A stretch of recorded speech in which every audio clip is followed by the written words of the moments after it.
They call it the big time. She's got your name in lights. Now you're gonna shine. Got them in your sights.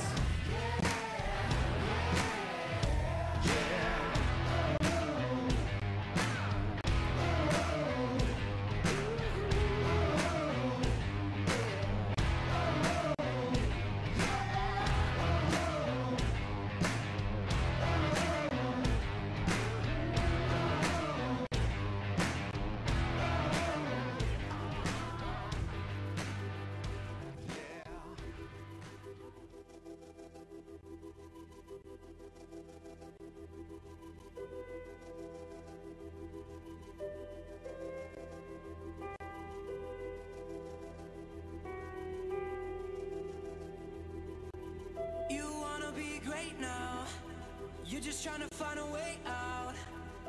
I don't want to tell you how to live, but I just don't want you to miss. And I don't mean to scare you, I want you to live, and I dare you to give this life all you have. Yeah, all you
don't get it twisted. We're on a mission to live life legendary. Yeah, we are legendary. We are legendary. We are not ordinary. We are legendary. You will remember our names. We are legendary. Living extraordinary. We are legendary. You will remember our names. Thin our blood. You're one of us. You're one of us. There's strength in our blood. You're one of us. You're one of us. We are legendary. We are not ordinary. We are legendary. You will remember our names. We are legendary. Living extraordinary. We are legendary. You will remember our names.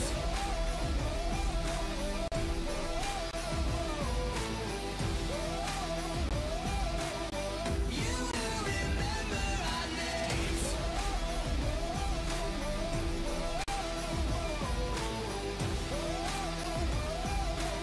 You will remember our names.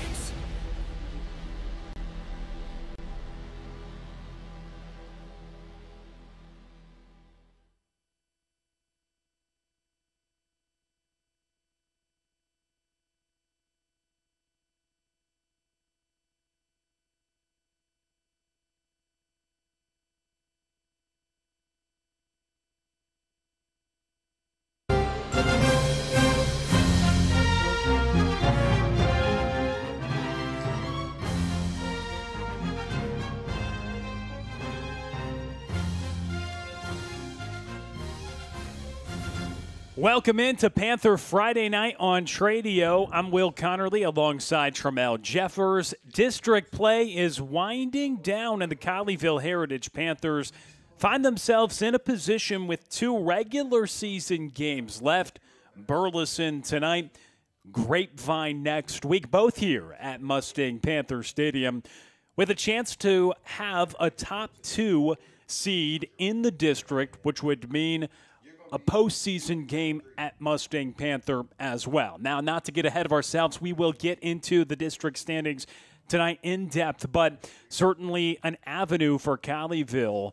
Don't control their own destiny, but winning both games gives them a strong likelihood to potentially be that number 2 seed. But taking on Burleson tonight, we will see what is in store for Jerry Edwards' squad after an impressive 28-21 win on the road at Mansfield Summit last week. And that is why they shook up the district standings, potentially forcing a 3-way tie for that 2 seed with Summit, Timberview, and Colleyville, as we noted at the end of our broadcast last week. But all in all, for the Panthers, just getting into the tournament, playing the way they are, playing the way Bodie Weaver is, you know this locker room has to have a lot of confidence. You go on the road at Summit, a team who proved to be really strong in this district. You take it to them and you hold them to just 21 points. Yeah, very good.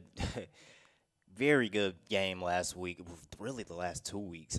Colleyville has been on a roll. They've got their momentum going. They beat 2 quality football teams, and you go into this one on a 3-game district winning streak, and we have 2 games left. You want to go into the postseason with 5 straight, and it might put you at a perfect spot come playoff time at that 2 seed, which you just mentioned earlier. But, yes, we have a good game here today. We're favored heavily in this one against Burleson, but that doesn't mean anything. You got to go out there and play. Burleson is very capable of getting a win in this one. If you look at their schedule, the team that we just beat in Mansfield Summit last week, where we had a goal line stance, Burleson only lost to them by 4 points. It was 34-30. And then they also gave Mansfield Timberview a run for their money. They lost that one 28-13. Timberview pulled away at the very end in that matchup, and Timberview is a squad that beat the Panthers as well. So this is going to be a really good ball game. I think Burleson is going to bring it, and I think Colleyville will continue and try to bring their momentum into this one. Well, so as we do look at the district standings on our screen right now, Argyle leading the district at 6-0. They're on their way to the number 1 seed for another year. They've been really dominant within district play. Then you have Timberview at 5-2, Colleyville at 4-2, Summit at 4-2, Seguin at 4-3, and then the Colony in there as well at 3-3. So the interesting thing with the district standings, when you look at it right now, is the fact that you see Timberview, Colleyville, and Summit all bunched up within district play. However, Timberview just has 1 game remaining. That's tonight against the Colony. Meanwhile, Summit, they play at Everman this evening, and basically a playoff game in the final week of the season will be Summit versus Seguin. So you may be wondering, looking at this, only 4 teams get in the top 4. You may be wondering, what's the tiebreaker? Well, the tiebreakers are head-to-head is the first tiebreaker, but if 3 teams are all tied and head-to-head is a wash like it would be with Timberview, Colleyville, and Summit, they all beat each other. The second tiebreaker is point differential, but not point differential in the district play. Your point differential just against those teams. So in that case, Colleyville would have the advantage because they lost to Timberview by a point, but beat Summit by 7, so they're +6, while Summit against Timberview and Heritage is only +3, Timberview -9 because they lost to Summit by 10 points. So if Colleyville wins out and Timberview beats the Colony tonight and Summit wins its final 2 games, which could be tough because they play Seguin to end the year, Colleyville would get a first-round home playoff game, likely against Anna once again as they had a year ago. But it could be shaken up a little bit because Seguin could upset Summit, and we'll see what the Colony. That's a game we'll want to watch tonight. The Colony, they could do something against Timberview. We'll see tonight. But that is our standings within the district. Certainly a lot up in the air, but Colleyville's offense is a big reason why a lot of fans are excited. They're the second highest scoring offense within this league, and they have the number one quarterback in the league in terms of total yards and passing yards. He is toward the top of the state in 5A in total yards. And I know we were tracking that touchdown number. He's up pretty high in that regard as well. Oh, yeah, for sure. Great player. Oh, man, this is going to be an interesting finish. That Summit and Seguin matchup on the last week to get into the playoffs. Oh, man, I wish I was there for that one. But can't be in attendance. We have a good game. That's what I was going to say. Yeah, we have a game against Grapevine, and that rivalry is awesome. That's a game that you want to be at. So, not too upset that I'll be able to miss it. But yes, that's gonna. We have some good matchups coming up. A lot of playoff implications on the line. I cannot wait, and especially for tonight. So Bodie Weaver, 36 total touchdowns on the year, 32 in just 6 district games. So, Trammell, I know you mentioned early, you were calling your shots and hot takes early. You said he's the district MVP. He definitely looks like he could wrap that up and with a couple of more good weeks because he has 32 touchdowns total in 6 games. We'll hear what Jerry Edwards has to say about the quarterback on the other side and the rest of the Colleyville Heritage Panthers team, because we have our weekly visit with head football coach Jerry Edwards. That's next on Panther Friday Night on Tradio. You know what makes a biscuit a Bo biscuit? There it is. Small batch biscuits, just minutes from the oven, with crunchy hand-breaded chicken. Now you know. The Carolina legend is here. If you know, you Bo. Compass Church is for you. Join us each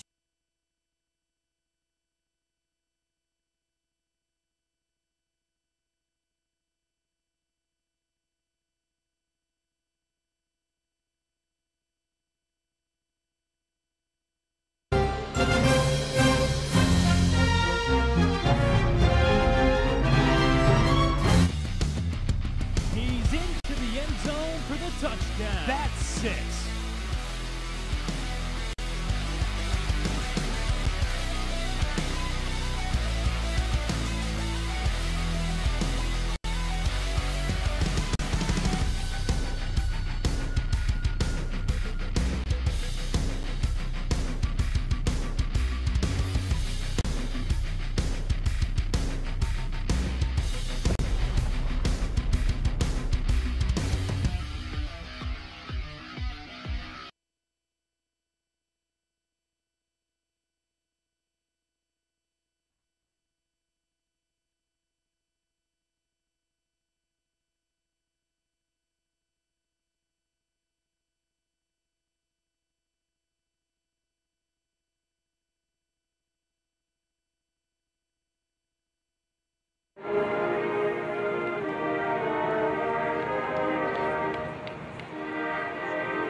London, you talking to 2? Coach,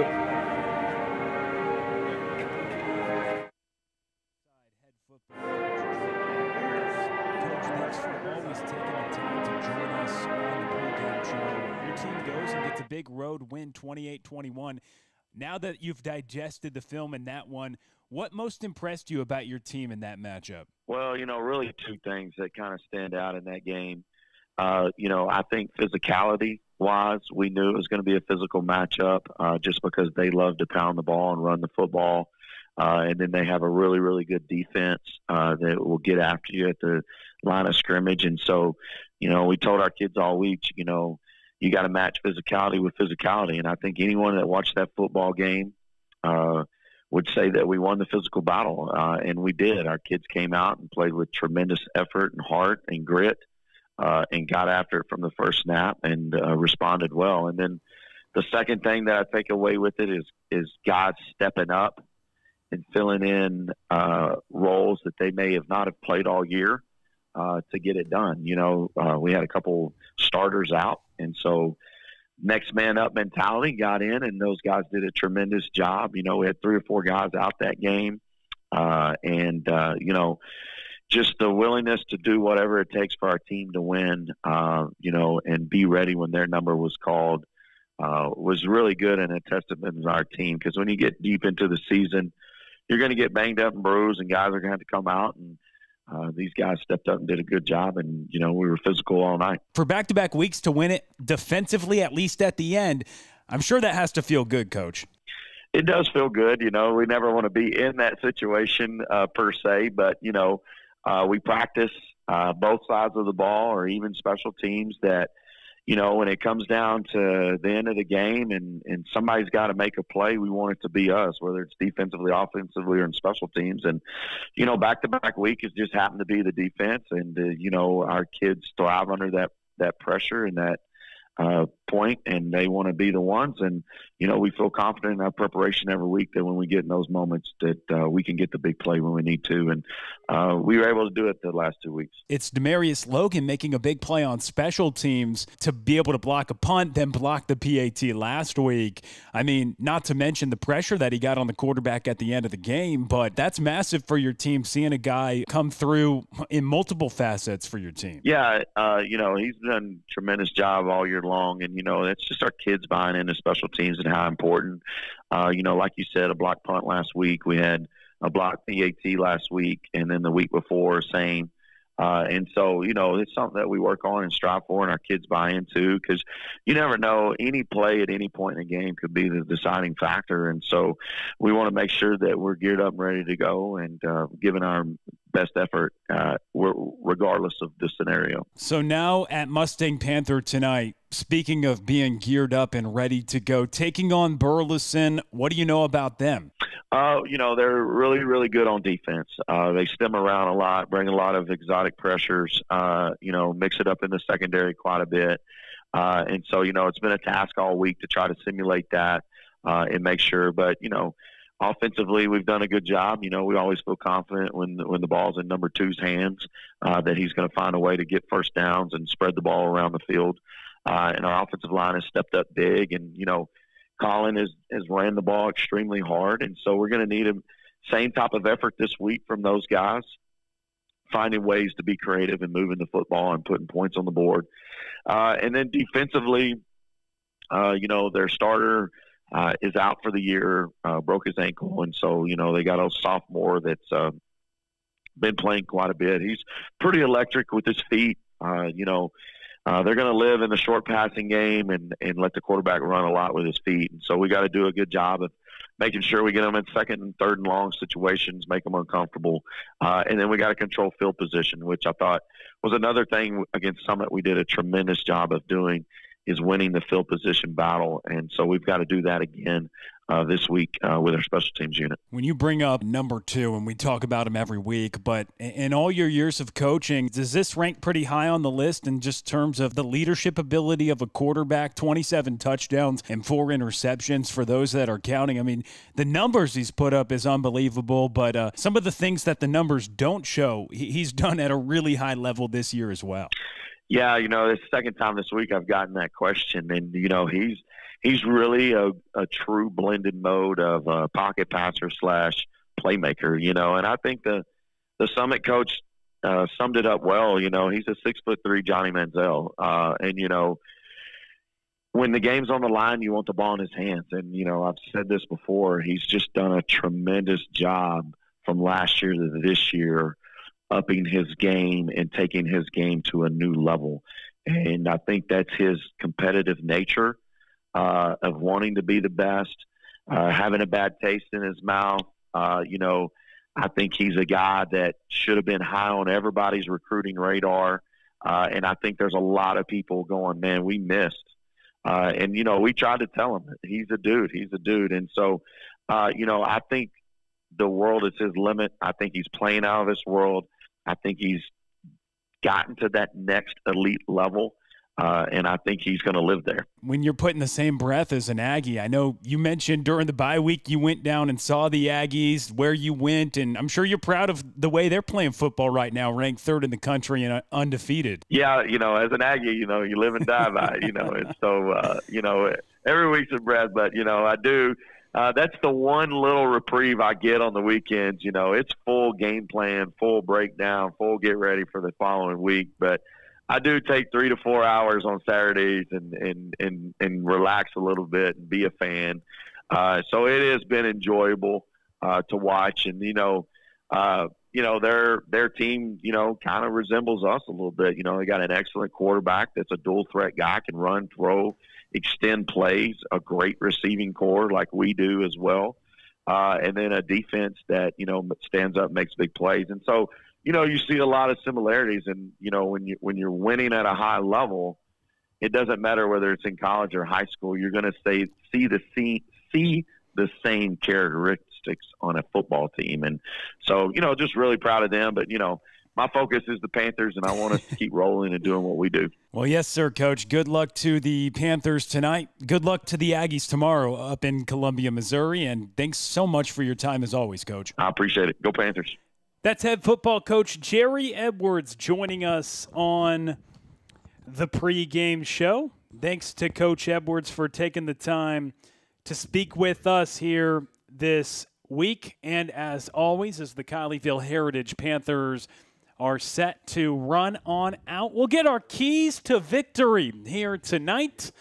Tremel Jeffers, Will Connerly, keys to the game. One of them win the turnover battle, Tremel, and it was big last week when Colleyville stepped up with those interceptions against Summit, and it's something they're going to want to do to take control of this game as well. Oh, absolutely. They definitely need to win the turnover battle.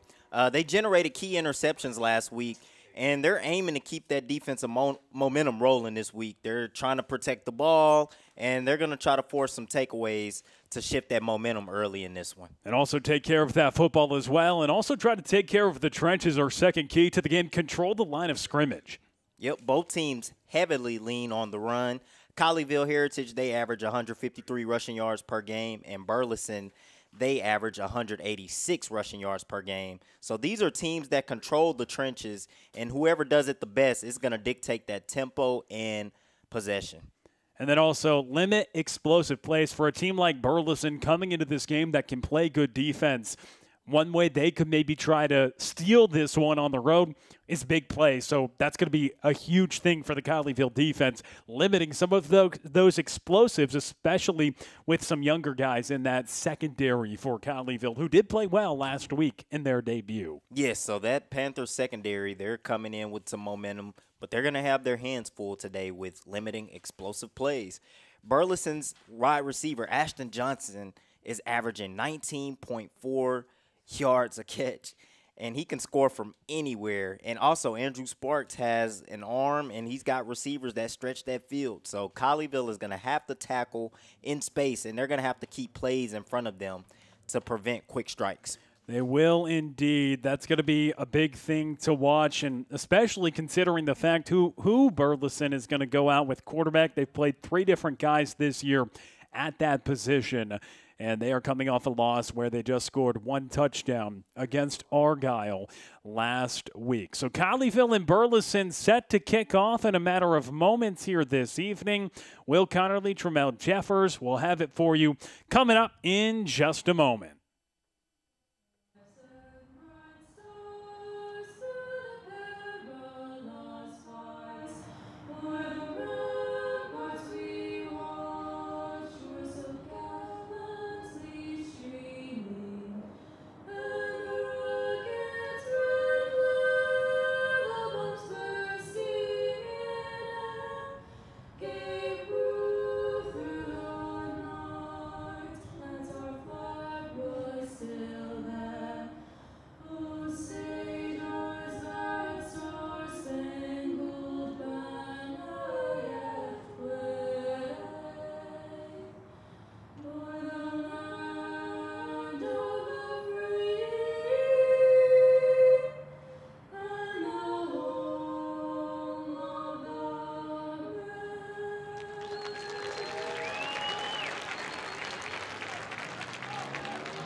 All right, there's the anthem. We're getting set for kickoff here tonight in this district matchup between Burleson and Colleyville here at Mustang Panther Stadium.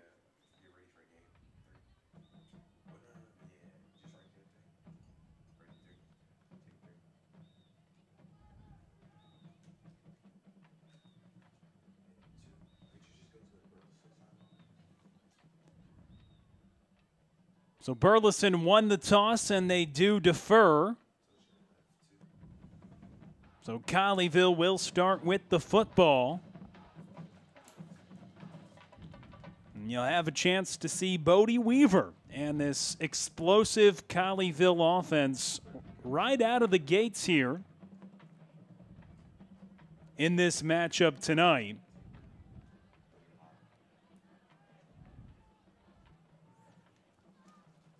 As Colleyville is set to receive the opening kickoff, Trammell just moments away. Just moments away. Another week of great football coming our way.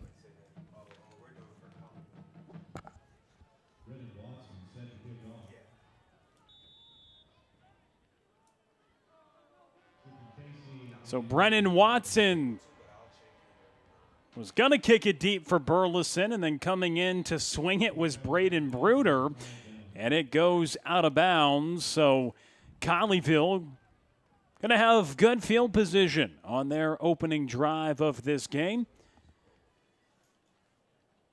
Interesting start to the ball game there. Yeah, very interesting. I didn't expect that.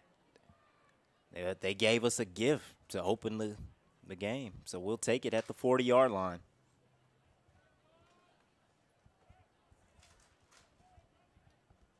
I just think in that situation, if you're going to kick it short, you might as well go for the onside kick. If you're Burleson, you don't really have much to lose, so go ahead and empty out the arsenal, empty out your bag of tricks, and go for it. Empty it on the first play of the game. But they kick it out of bounds, and solid field position for Colleyville. Just shy of the 40-yard line. And Weaver takes the snap, rolls out of the pocket, looks deep for Trevi Prysha, and Prysha has it down at the 20-yard line. A home run on the first play, and Colleyville's in the red zone. Wow, what a strike, what a route, and what a catch by Trevi Prysha. Oh, my goodness. First play of the game, these guys connect instantly, and it just shows you the chemistry that those two have and what they've been doing all season long. And Trevi Prysha, his 23rd catch in district play. Actually second on the team in receiving yards in district play, and a massive catch right there, setting Colleyville up at the 20. Weaver rolls out, a short hit, and running up the sideline and pushed out of bounds. That's Dax Hebeson getting involved in the receiving game. And a little shaken up as he goes to the sideline. Haven't seen Dax Hebeson a ton. You typically see him chasing down the opposition as a linebacker, but Dax Hebeson right there on the catch. Yeah, and I think that's something that they'll implement a little bit more as we get closer to the playoffs. They did it a lot during the spring game, and they also did it in the scrimmage before the season started. So I think they're going to implement that more.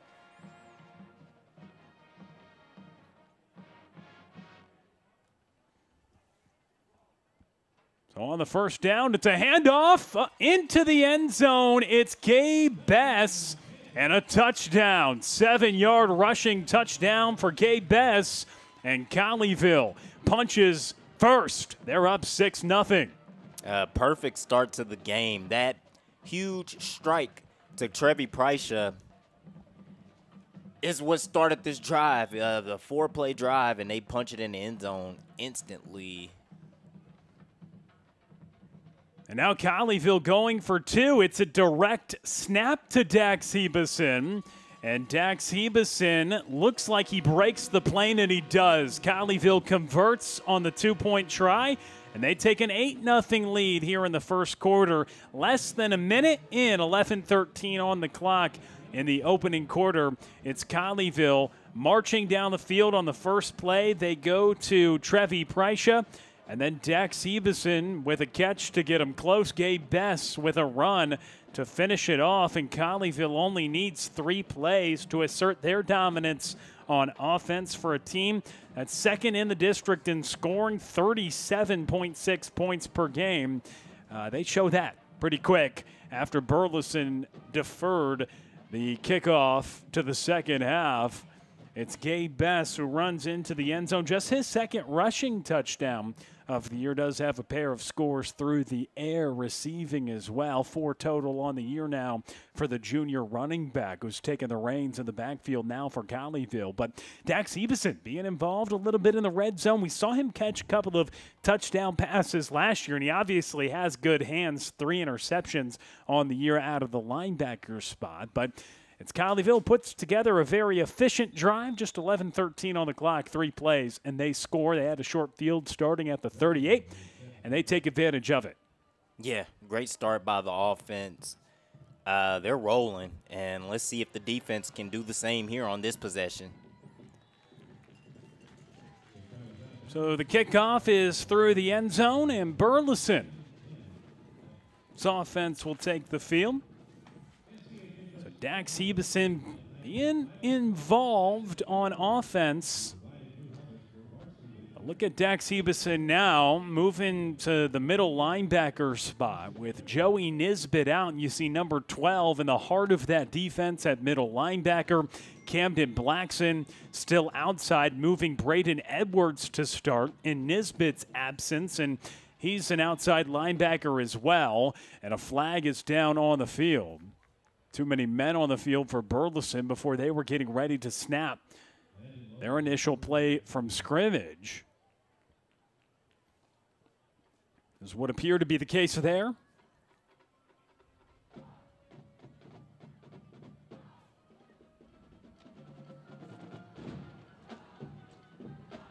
So Colleyville did a really good job of just striking first with those big plays. We talked about the big play ability from Burleson. Let's see if they'll be able to get a quick strike going and get their offense on the scoreboard.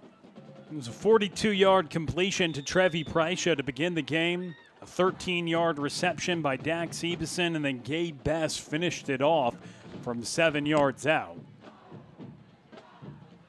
And it's a direct snap and keep for the Burleson Elks on their first play. Stopped right at the line of scrimmage. The quarterback, Landon Logan, the sophomore, one of 3 different Burleson Elks who have been calling the signals this year. Landon Logan, 26 of 47. He's completed 55% of his passes this year for 172 yards. More of a runner, 42 rushes for 237 yards. And pressure comes. He gets flushed out of the pocket, but sprints up the field and has plenty of space. Logan with a monster run up to the 45. Yep, after you just announced that he's more of a runner, he shows you right there his scramble ability and his ability to get out of that pocket and escape those rushers that are coming after him. Logan, the 3rd leading rusher on the team, the sophomore quarterback, just 47 passing attempts, but he's run it 42 times for 237 yards, about 5.6 per carry, and 33 per game. Does have 1 touchdown. Last week against Argyle, threw for 48 yards, rushed for 57. When the Elks played 2 different quarterbacks, but the sophomore calling the signals to begin this game. And it's a carry to the running back, Nate Jackson. It's really been the workhorse for this offense, but nothing doing there. A loss of 1. As Colleyville is in there, the senior running back is averaging over 91 rushing yards per game. Number 24, certainly one of the more explosive guys on this offense. He's gone north of 100 yards. 3 separate occasions this year, held to just 58 on the ground against Argyle last week. It's one of their big weapons on this team and one of the best running backs in the district. Back-to-back weeks trying to navigate good running backs. There's a pitch pass to Jaden Hernandez, ushered out of bounds. Braden Edwards and Dax Ebison were in the area. And so a big run by Landon Logan after He was dropping back to pass. He scrambled up to the 45-yard line, but back-to-back plays for no gains, and a 3rd down and 10 awaits the Elks on their opening drive, down by 8 points after Colleyville punched it in on 3 plays. Logan to pass over the middle. It's caught by Bryson Samsill, and that's right at the line to gain for the sophomore wide receiver. And that's going to be a 1st down catch of 10 yards. Had just 3 catches for only 9 yards last week against Argyle, but he has 10 right there to move the chains for Burleson, so a couple of 1st downs on their opening drive. Yeah, he just runs a simple crossing route across the middle. Colleyville was playing really soft, too far off. He takes advantage of it, and he picks up that 1st down.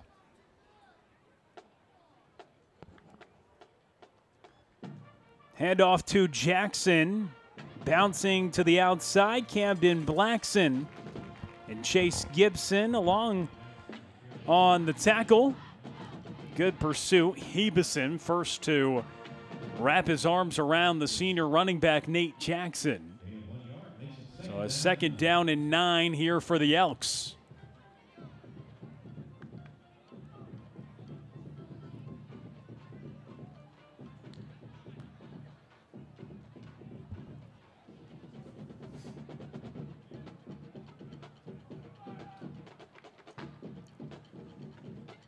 Quick hit to the outside. They go to Ashton Johnson, and his first touch of the game goes in reverse.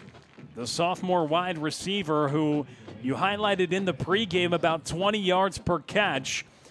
Well, that'll hurt the average. A loss of 5 on the play sets up 3rd and long. Trying to get the ball out in space to one of their more talented receivers. Another skill guy that's just a sophomore for Burleson. Now they face a 3rd down and long. Those are the normal quick strikes that they like to hit on. He can normally break those loose. London back to pass, steps up at the pocket. It's a race to the sideline. London turning on the Jets. He's got speed and a 1st down. His 2nd scramble that has gone for a 1st down. And the Elks have put together a quality drive trying to respond to the opening strike by the Panthers. Yeah, he's showing you his athleticism there. He is so fast. Once he gets from that 1st level, he's gone, and he picks up a nice 1st down, and he continues this drive. That's back-to-back, or not back-to-back, but that is 2 big 1st downs that he's picked up with his legs.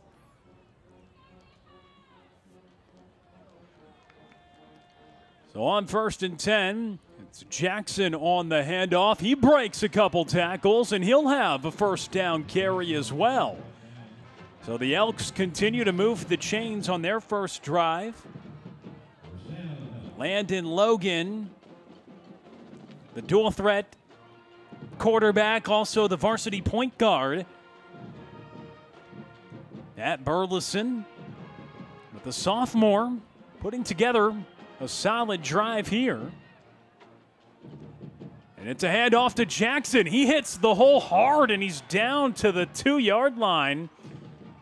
Nate Jackson with a back-to-back really good runs, and the Elks putting it down the Panthers' throat on their 1st drive. Yeah, they're just playing their game. They're controlling the tempo. They're not getting flustered and forcing passes. They're going to continue to run the ball even if they're not having success. And then now it's starting to open up. Logan handoff to Jackson. It's Dax Hebeson. Wraps up Jackson right at the line of scrimmage. Dax Hebeson, somebody that's been so good this year.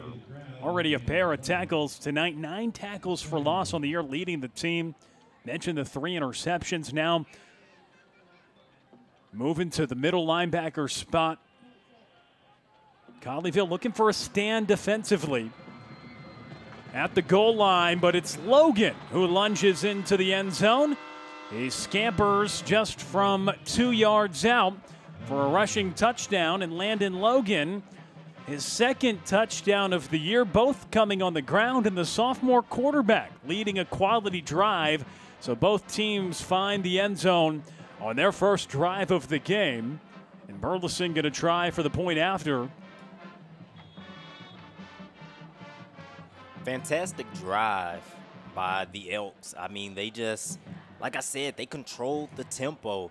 They got stuffed on a couple of runs. They didn't become impatient and start forcing throws. They picked up a big third down with the throw. Then they got back to the run game and did what they did. And also, the quarterback did a fantastic job of picking up yards with his legs. He's doing fantastic running the ball. So, I mean, Colleyville has to find an answer stopping the run, not just with the running backs, but with the quarterback as well. It was all ground that did the damage. The tandem of Landon Logan and Nate Jackson. Jackson, the running back, Logan, the quarterback, and the PAT from 25 yards out after the 5-yard penalty. It's still converted there by Brennan Watson. He's been pretty true on those tries this year. And he converts to make it a 1-point game, 8-7, Colleyville on top. So both teams find the end zone on their opening drive of the ball game. It was really that rushing attack that did the damage. With the quarterback, Landon Logan. Very athletic guy that obviously a big hoop star over at Burleson. Highly regarded on the hardwood, but a sophomore quarterback. Andrew Sparks and Cade McNeely, a couple of upperclassmen, have also been involved in the passing attack for Burleson this year, but it was Logan who got a lot of work last week. Led the team in passing attempts and also rushing yards against Argyle. They were limited to just one touchdown in that ball game. But going up against the class of the district, a tall task for this young Burleson team led by Philip Tanner, the head coach. He's got to be pleased. He's in his second season. Team started to put together some better football down the stretch last year. Looking to do the same here this season. They are just 1-5 in district play, but looking to close out the year strong with some momentum because, again, plenty of youth on this team, a lot of sophomore wideouts, the quarterback, as we mentioned, but they're trying to come off.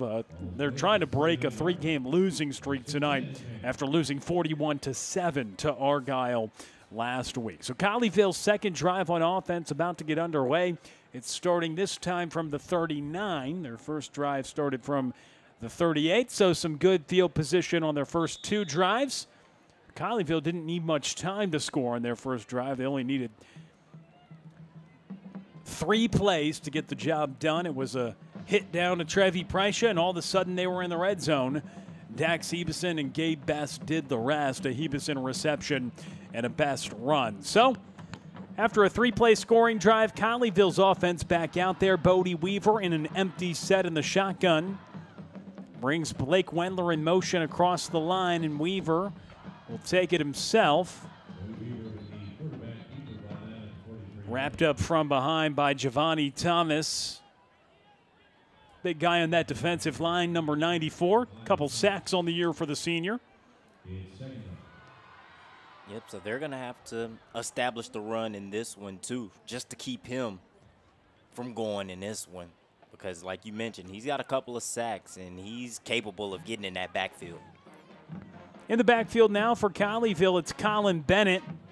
It's really been the brightest running back for Colleyville in district play in terms of production on the ground. Weaver dropping back 3. He'll send it out to the aforementioned Colin Bennett, just shy of midfield, tackled by Thomas McGovern. And that's a first down. Colin Bennett, not too active in the receiving game this year. He's done a lot of production on the ground, especially last week in helping close out that game with that big run into the red zone, which set up that go-ahead score in the fourth quarter for Colleyville. But a 1st and 10 here. That was Bennett's 8th reception of the year. But he's got 175 yards on the ground in district play. That's second most on the team to, of course, Bodie Weaver, who's been the team's leading passer and rusher pretty much every week. He's playing at an extremely high level. As Jerry Edwards he found a good way to describe him. Getting ready for the game last week, he said, well, he's a 6'3" Johnny Manziel. That hits a little different for Coach Edwards, who went to Texas A&M. But he said that's the way I describe him as well. And hey, I see some similarities, so I'm not mad at that comparison at all. On second down, Weaver escaping the pocket. The linebacker rushing free into the backfield. Bodie Weaver goes to the opposite side and runs for the first down. Really good recognition here by Weaver. Understood where the pressure was coming, knew there was a loose linebacker, and he took advantage of that empty space up the left side for the first down. Yep, and they're going to keep these chains moving, and they are sustaining the drive now, which is really important because your defense was on the field for a long time, so get them some rest. The Elks crowd the line. They send 4. A free rusher coming in Thomas. Weaver gets rid of it to Colin Bennett. Bennett breaking a tackle, and he's up to the 32-yard line. And the Elks defense is starting to send pressure, and Bodie Weaver is reading it really quickly. He's getting that ball out of his hand.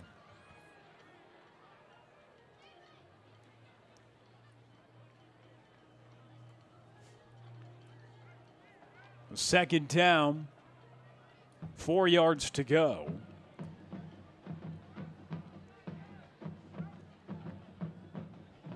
Weaver sends Landon Dressel in motion.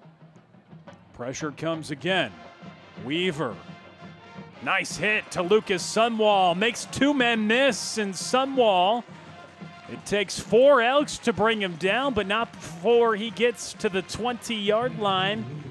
Another first down for Colleyville, and they want to go quickly. And that time, the Elks, they send pressure. There's Bodie Weaver. He escapes it. He throws a dot to Lucas Sunwall. And then there's Lucas Sunwall, who makes a man miss and picks up that first down. The sophomore wide receiver and Lucas Sunwall, 6'1", 175, starting to get some attention from universities as well in his breakout sophomore year. Saw on his X that he got an invite to the Baylor game coming up, and I'm sure a lot of interest is going to be coming for Lucas Sunwall in the coming years. 417 yards and 7 touchdowns. Had 7 straight games of touchdowns. That streak ended last week. Or 6 straight games of touchdowns, but it ended on the 7th game last week, but still 7 scores in his last 7 games. And Colin Bennett, good space with a hole up the right side. And the offensive line, really the unsung heroes of this offense. You hear that a lot, but for the way Colleyville runs offensively, they have to be ready to pass protect quite a bit for how much they want to air it out. But they're also protecting for things like that. Runs up the gut, through the right side, left side. But also when Bodie Weaver wants to scramble, the offensive line does a really good job of protecting a pocket for him. As 4 rush for the Elks. Weaver has time, and he overshot a Connor Supacase in the end zone, and the 2 can't connect. Yeah, that time Bodie Weaver was just trying to split the 2 defenders. Almost got it in, just overshot him a little bit. That's a tough throw to make. Almost gets it there. And like you mentioned with this offensive line, we really don't talk about them enough, but they do a really, really good job. Run blocking with the design runs for Bodie Weaver, for the running backs, and in pass protection when Bodie Weaver is just standing in the pocket and when he scrambles. And it's good to have one of the best offensive linemen around, and West Dalio Kubik up at left tackle as Bodie Weaver scrambles up the sideline and gets a fresh set. Now for a 1st and goal here for Colleyville. But West Dalio Kubik, who didn't play last week, back in at left tackle. He's heading to UTEP alongside Bodie Weaver. You have him, DeMarshe Logan, who's been inserted in this offensive line. Down the stretch this season, Chandler Sampson, an absolute warrior. And then, of course, at right tackle, Isaiah Omar plays pretty much every snap. Just a sophomore and excellent at what he does as Bodie Weaver looks to get his connection to Blake Wendler. Thought about running for a moment, saw an open Wendler, but the 2 were not on the same page. Yeah, that time he was focused on the linebacker. He wanted to run it. The linebacker was focused on him. He took the run away, and then he just tries to hurry up and get it to Wendler to make something happen, but Wendler just wasn't able to snag it in.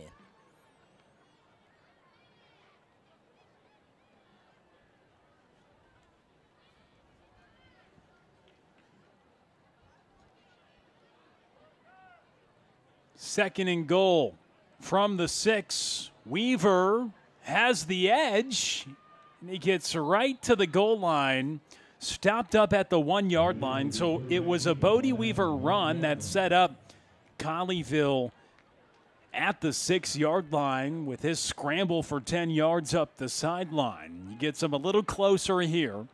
Point blank range, a couple plays to punch it in. We'll see what they do. Dax Hebeson back out on the field. Looks like he's going to be a big red area target. We saw him run in the 2-point conversion and catch a pass that got him in a position at the 7 for Gabe Bass.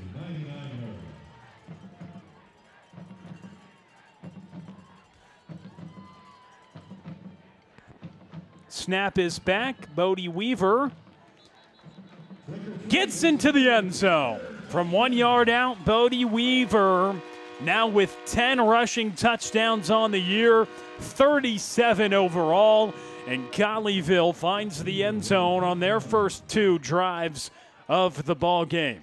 Wow, 37 total touchdowns. You see this replay here. It's just Colleyville, their offensive line imposing their will. They're just pushing, getting those blocks in, and forcing Bodie Weaver into the end zone to put them on the scoreboard for 6 more. Landon Dressel for the point after. He converts, in Colleyville tacks 1 more on, so they go for 2. On their first touchdown, Dressel for the point after there, making it 15-7. So 3 drives in the ball game and 3 touchdowns. Colleyville scores on 3 plays on their first drive of the game. Burleson then responds with a really nice drive. They go 14 plays, 70 yards down the field. And then Colleyville answers with a solid double-digit play drive again, and they get into the end zone with a Bodie Weaver touchdown run from 1 yard out, his 10th rushing touchdown of the year for the senior quarterback. So Burleson will try to keep pace with this Colleyville offense now. Yeah, and what I loved about that drive was before they got on the field, Colleyville gave up a touchdown, and in Burleson's offense pretty much controlled the entire tempo. They controlled the possession. They had a 6-minute drive with 14 plays. So your defense is out there on the field for a long time. Yes, we know Colleyville can strike fast and they can get on the scoreboard quick, but I really wanted to see them take their time, impose their will, and control that drive and control the clock, and that's exactly what they did, and they got 7. Colleyville, an offense that's just shy of 40 points a game, scoring on their first 2 drives. Burleson just about 25 points a game. Not as explosive on offense, a very young group. More of their calling card when you look at some of their results this year's defense. Because, and I know you brought up the Summit result, 34-30. They only lost to Summit by 4 points, a team that is right toward the top of district standings. But how about even Seguin?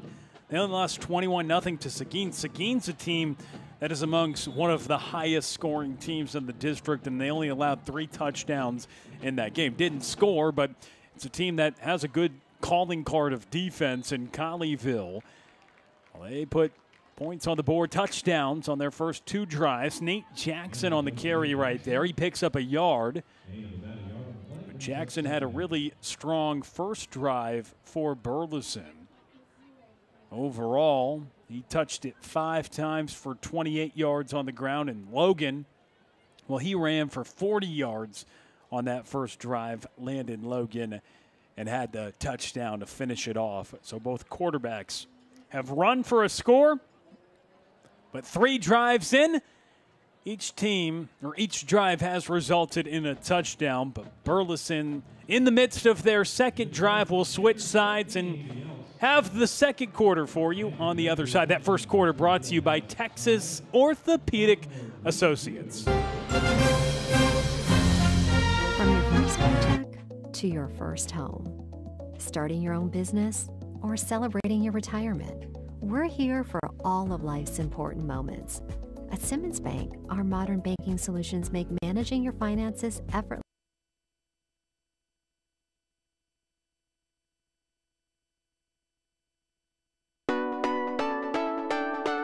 Every game is filled with moments that matter, ones you will never forget. At cliprip.com, we make it easy to relive those moments again and again. Browse and download your favorite plays from game broadcast by Tradio instantly. Whether you are a player building a reel, a parent capturing memories, or a fan playing that perfect drive, your moment is ready to clip and rip. Clip the moment, rip the highlight. Visit cliprip.com today.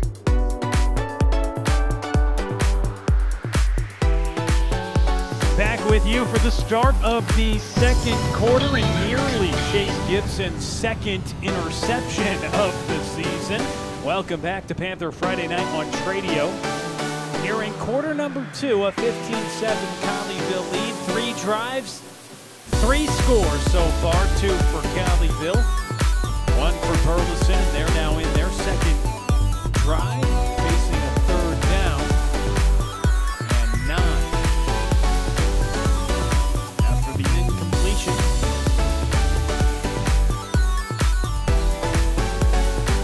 Quarterback Logan squeezes it into the tight end, and a stiff arm after that. Braden Bruder with a nice play up the middle, and Bruder running through, picking some up after the catch as well.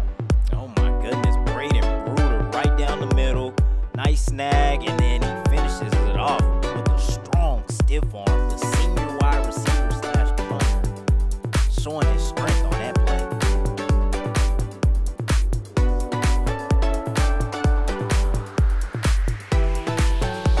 See names on the jerseys for the Elks, on the last names from Elk, but they all say the same thing as Jackson. Stopped up.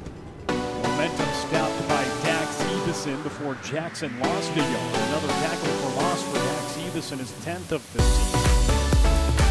Did you see the last names, Trammell? It's not last names. Played it on the jerseys where you typically see them. It says grit. So that is what Philip Tanner and the rest of the Elks want to show. And it says grit on the back of the uniforms for the Elks. Definitely showcased it on that. Deep pass, nobody in the vicinity, but a couple flags fly. In coverage was Isaiah Haynes, trying to defend Jaden Hernandez, their leading wide receiver, with 26 catches for 380 yards, and a couple of flags fly in the secondary.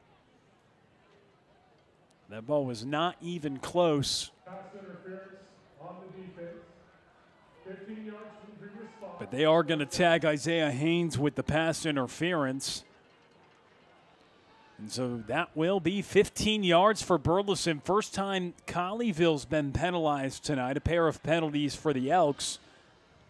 But this one, consequential. So Landon Logan has looked good tonight. He's run the ball effectively.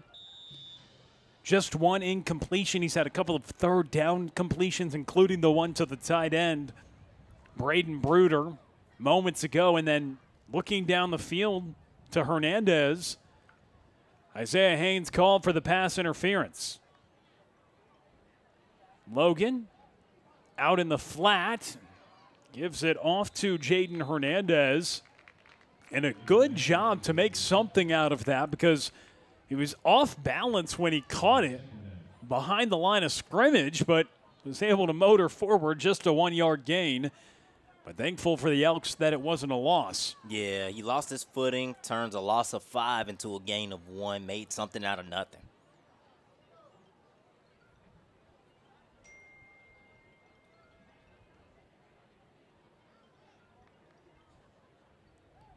Logan takes the snap, and it's another Logan chasing in on his backside. Demarius Logan with the sack as he puts Landon Logan down to the turf. The fourth sack for Demarius Logan, and the senior was screaming off that edge. Yeah, he was. He made a big play. And now this is the first time that the Elks have really faced a big 3rd and long. They've seen a couple of 3rd and 9s and 3rd and 10s, but now 3rd and 15 is huge. That really changes the game plan and the play calling on this one. Let's see what the Elks have in store on 3rd and 15.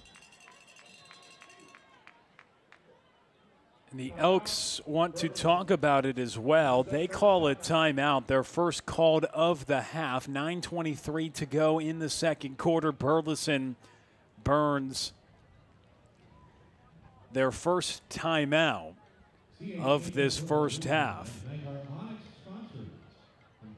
So a 15-7 Colleyville lead. You're tuned in to Panther Friday Night on Tradio. This second quarter brought to you by Compass Church.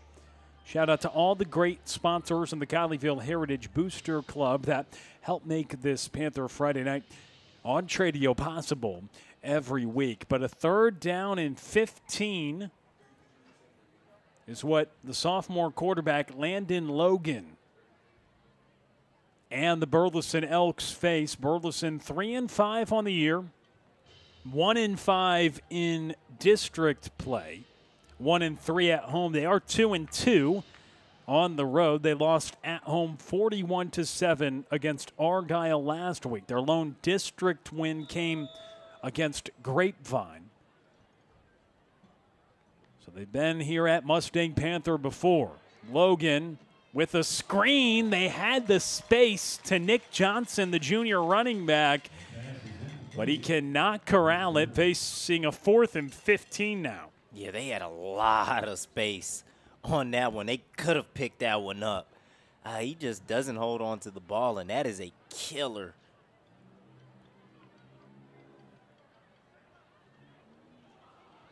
So 4th down and 15 yards to go. And Logan lined up in the empty set. They're going to go for it. Logan throw over the middle, and it is hauled in. Nate Jackson, but shy of the line to gain. They only pick up 5 on 4th and 15. Braden Edwards with a good open field tackle. I don't really understand that one. 4th and 15, you got to get it past the sticks. You got to give yourself a chance. I mean, even take a shot at the end zone. Just give yourself a chance. But when you dump it short 5 yards, you're not really giving yourself an opportunity to pick it up or to put points on the board. So, honestly, you're better off punting the ball. But Colleyville is going to get the ball in good field position. They're going to get the ball on their own 32. So, another drive with good field position. Weaver to Trevi Prysha, tackled at the 39-yard line.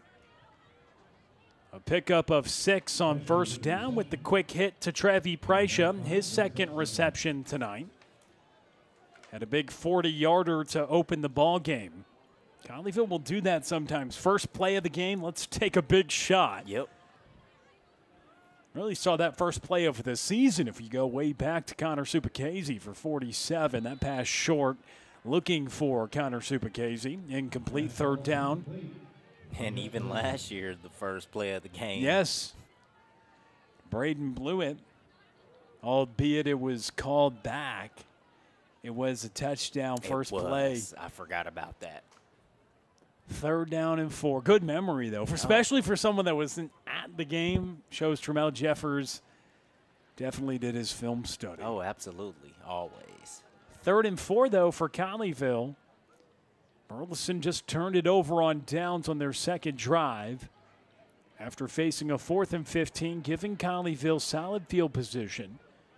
And now Weaver with an empty backfield. And a whistle is called, a flag against Colleyville, so it'll make this 3rd down to a 3rd and 9 now, a false start against Colleyville.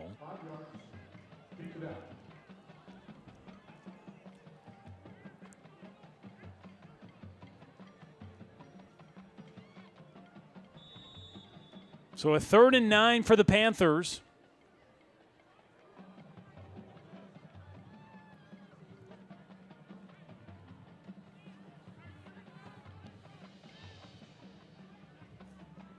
Weaver facing pressure, and he is taken down. The linebacker Lawson Blankard comes in for the sack. He's been their best defensive player all year long, and on 3rd and 9, they send him on the blitz, and he goes in for the stop. Yeah, that time on 3rd and long, the Elks said, we need to send pressure. We need to get after Bodie Weaver.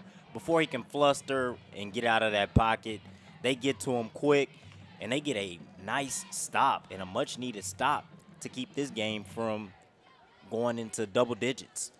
Lawson Blankard, the junior linebacker, over 11 tackles per game. They send him in on the blitz. Burleson has done that a few times tonight, and Bodie Weaver's recognized it for some good runs, some quick passes, but right there, the pressure came too quickly from Lawson Blankard. And the junior linebacker, who's getting about 11 tackles a game, he picks up his 3rd sack of the year, which leads the team. And even last week against the best offense in the league in Argyle, he had 13 tackles, 3 tackles for loss, and a sack. So the second consecutive week, a sack for Blankard, and that sack forces Colleyville to punt. So Burleson gets the ball back, starting at their own 20-yard line. So the quarterback, Logan, keeps it himself. Seen a couple of nice plays on the defensive line in the form of sacks against pretty mobile quarterbacks in this one. Demarius Logan with one for the Panthers coming off the edge, and then the linebacker Lawson Blankard for the Elks just a moment ago. Good run, though, for Landon Logan, the sophomore quarterback. Rushes up for a gain of 7, 2nd and 3. Now Logan back to pass. He'll step up in the pocket, sees the space, plenty of turf in front of him, and Logan pushed out, but not before he gets to the 50-yard line. Ryan Lloyd was there to force him out of bounds, but a gain of 23, another huge run for Landon Logan. Yeah, he sees that all the attention is faced on the receivers. The defensive backs, their eyes are turned to their receivers, and all he has to do is beat the linebacker. He's faster than the linebacker, so he's going to take that chance. That's exactly what he did, and he picks up 20 yards on that play. Another big run for Logan. 1st and 10 from midfield. And Logan looking to connect with Jaden Thurston, the wide receiver. Just 4 catches for 38 yards on the year. And out of his reach, diving for that. So the incompletion forcing 2nd and 10.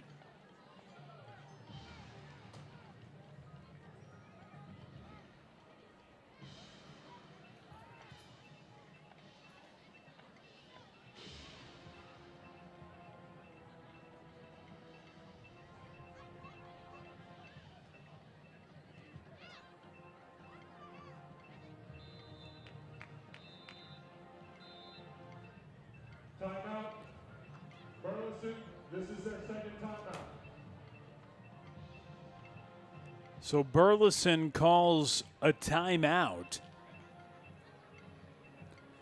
Play clock was running down, not organized, and on 2nd and 10, they burned timeout number 2, so just 1 remaining for the Elks in the first half with 7:03 to go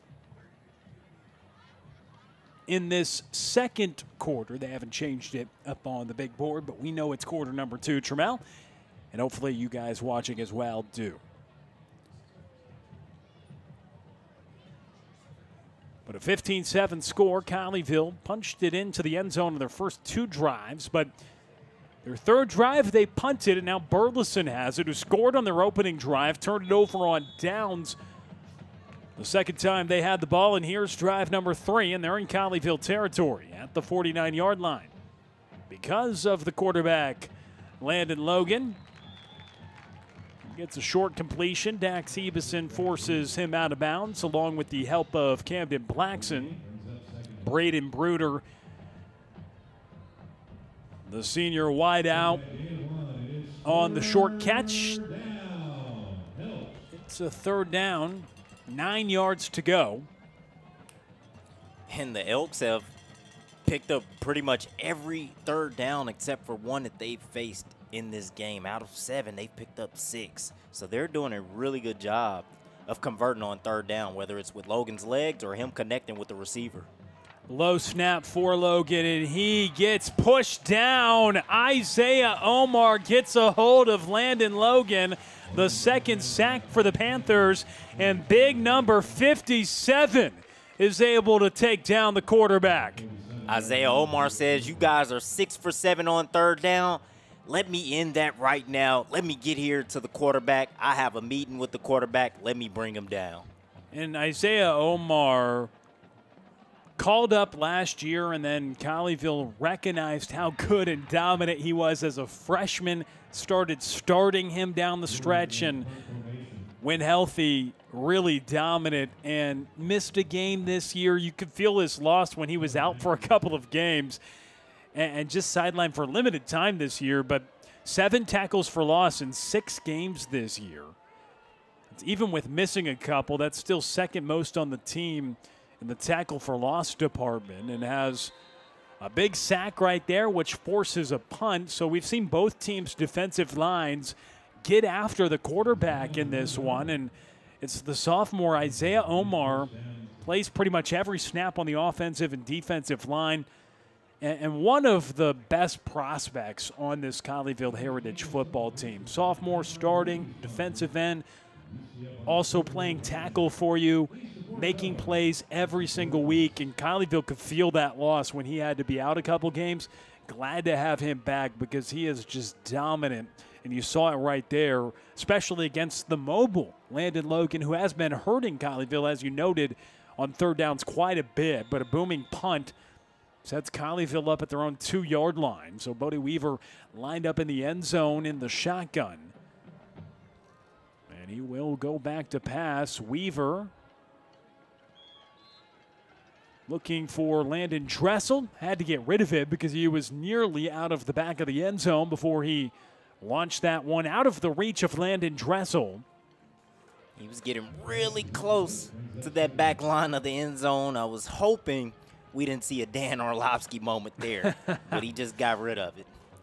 Well, the thing for Burleson as well, they do have some dynamic linebackers, Ty Freeman, Lawson, Blankard, but with these 4 wideout sets, and they still play those 2 safeties, you're asking some of those linebackers to be involved in the coverage. They get some space right there, and Colin Bennett is not able to catch that one. Good for Colleyville, because if he did, probably going to be a safety.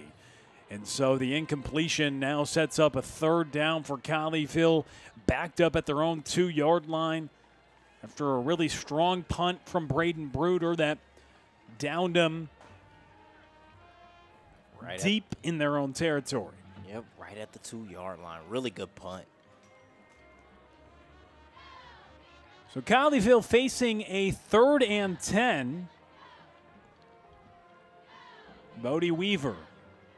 Pressure comes, has to get rid of it. Looks for Trevi Prycia, but out of his reach. Just had to get rid of it. Ethan Bertram was the linebacker in coverage, but Colleyville forced to punt from their own end zone. 3 straight incompletions with the ball at their own 2-yard line. Don't opt to go to the ground. And Bodie Weaver faced pressure on all 3 of those dropbacks in the end zone. All 3, and he was forced to the right every single passing attempt. Now Dressel punting this one away. It is returned by Landon Smith, and Smith looking for some space, for some blockers. He has a couple here and runs across the 40. So it's the Elks who will start at Colleyville's 39-yard line, their best field position of the night. Much thanks to flipping the field on the punt putting Colleyville at their own 2. They gain no yards and send Landon Dressel to punt. And now Burleson with 4:45 left in the first half. They deferred to the second half. If they could put together a drive here, they also start with the football in the third quarter and could make this interesting and put some pressure on this Colleyville offense. And pressure has been the name of the game. Bodie Weaver's faced a lot of pressure tonight. Yeah, after those first 2 scoring drives the Panthers had, the Elks have made adjustments, and they started sending pressure, and they've had success. It's a carry. The senior running back, Nate Jackson. He's up to the 36-yard line.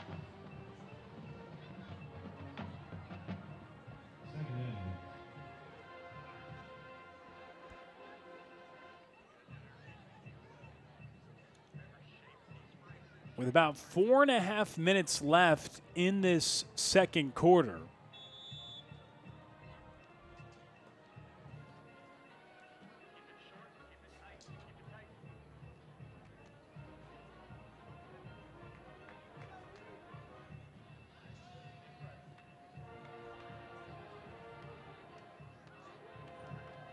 Second and 7.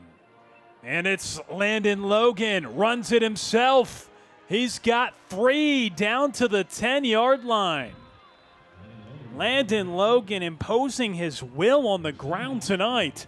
Yeah, just a design run. He takes off as soon as he gets the snap, and he just runs right by everybody and picks up another big first down with his legs. They have no answer for Landon Logan so far. The corner, Eli Woolery's there to chase him down, but Landon Logan just shoots out of a cannon, dropping back to pass, designing the runs as well. The sophomore, very athletic and talented, keeps it in his hands here. Colleyville ready for that run.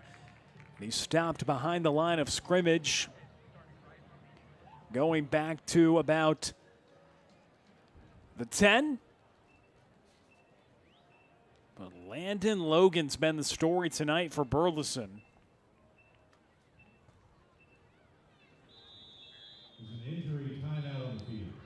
And an injury timeout. An Elk is shaken up.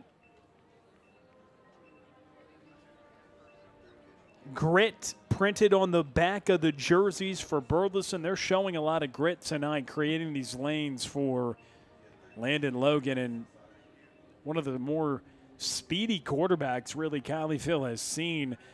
It was hard to get a gauge of what they were really going to do at that position because they've played multiple guys throughout this season.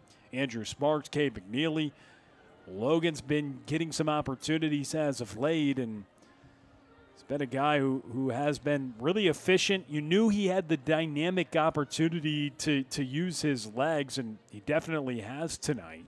But he's also passing at an efficient clip, and it's why Burleson is in this ball game right now, and they're in the red zone. Really goal-to-go situation right now from the 10 with second down awaiting after an Elk is shaken up down on the field. But it's Landon Logan's show right now for Burleson. It is. He's doing a fantastic job of orchestrating the show with his legs. I mean, he's got 10 carries for 86 yards and a touchdown. He's averaging 8.6 yards per carry. And then, like you said, he's very efficient tonight.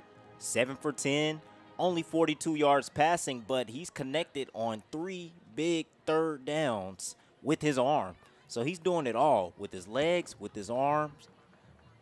He can do it all. He's having a big game today. Adrian Salinas Tovar, the starting left guard for Burleson, was the one shaken up on the play. He makes his way to the sideline.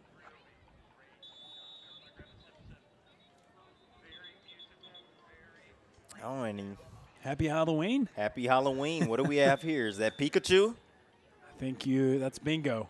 Oh, bingo. Ooh. No, I'm saying bingo. bingo. I was like, is that a Pokemon I don't know about? Throw over the middle, and it's incomplete. Could be. I don't know about many of them, Trammell, but they were trying to go to the end zone to Jaden Hernandez there. He couldn't connect. Was open, though, in space, and a big play here. 3:09 to go in the first half. 3rd down and goal from the 10. Logan lofts it up to the end zone, and it's caught for a touchdown. What a great throw. Put an air under that one for the score. And the Elks answer. Ashton Johnson, the sophomore wide receiver, hauls in a beauty from the sophomore quarterback. And Burleson with a big drive, spearheaded by the legs of Landon Logan. And now he throws for a score here.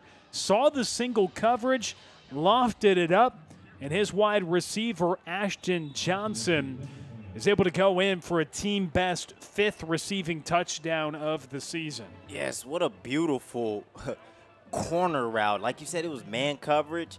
He threw it right there in the corner, only where his receiver could get it, and he hauls it in right before getting out of bounds. And a very high snap. They off to the Elks, Landon Smith, so he wasn't able to put it down for a try for Brennan Watson.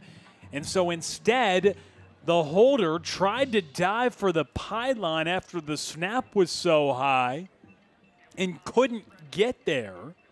Just short. Just short. Which, interestingly enough, would have tied the ball game because Colleyville went for 2 on their first score. So that could be a big killer coming back going into the 4th quarter if we have a tight ball game. Right, both teams have scored 2 touchdowns, but what's happened after the touchdown on the positive side for Colleyville, they convert a 2-point conversion, but then on the other side, it's Burleson who converts 1 PAT but then misses as well on the other side. Not that they were going for 2. No, but they weren't. No, they were trying to go for 1, and they would worry about that later on down the line. But a miscue happened, and they ended up having to try and dive and pick up that 2 points.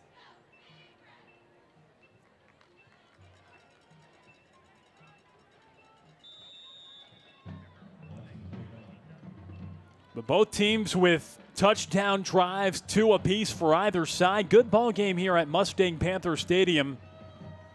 Just 3:01 to go in the half, and the Elks going for the onside kick. A favorable bounce. It's now down on the turf. And a scramble for the football. Burleson says they have it on the sideline, and they do indeed. We saw to start the game, Burleson, a little trickeration with 2 guys opting to kick in a disguise. There they went for the straight-up onside kick, and it's the tight end, Braden Bruder, who's able to recover that one. So Burleson trying to carry on that momentum. They had a great – this all started with a great punt, really, when you go back to it. A punt that put Colleyville at the 2. They couldn't gain yards, gave it back to Burleson, orchestrate a scoring drive, follow it up with an onside kick, and it's a 1-5 team in district play that's playing with nothing to lose tonight. Like I told you earlier in the game, go ahead and empty out all the bag of tricks. You have nothing to lose.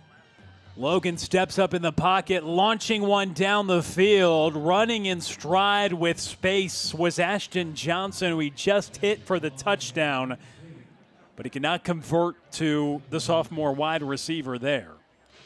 Yeah, now they're starting to get confident on that offensive side. They've already orchestrated 2 really good drives for touchdowns. And now, with the chance to go take the lead, they're feeling themselves. So why not go for it? They're doing a really good job so far. Hand off to Nate Jackson. He bursts through the hole. Wrapped down at the 35-yard line. But a good gash of 9 yards. He was tripped up by Dax Hebeson. Yeah, he had a really nice jump cut there to pick up those 9 yards, which gave him that hole. 2.5 to go in the second quarter. Burleson just with 1 timeout. And on 3rd and short, they hand it off to Jackson. And he breaks out of it just to pick up a 4. Looked like Colleyville plunged through the line to create the space, but he found a gap off the tackle. The edge was set, and he ultimately gets to the 30, keeps the drive alive, keeps the ball in their hands and the clock moving. Good execution by the senior running back. Yeah, really good execution, and they're starting to pick up those runs, and they're starting to control that clock again. They're controlling the tempo and just doing what they want to do. They're running their offense how they want to run it. So the 2-minute timeout has arrived here at Mustang Panther Stadium. Good ball game on our hands. 15-13 here in the penultimate district game and regular season game for the Colleyville Heritage Panthers, a team fighting to get the number 2 seed in District 3-5A-D2. Argyle on the path to get the number 1 seed. We touched on it during the pregame show, but for Colleyville, certainly an avenue now after beating Summit on the road last week to force a 3-way tie with 3 2-loss teams in the 2 spot in the district to get that 2 seed, because they would hold the tiebreaker if those 3 teams were tied.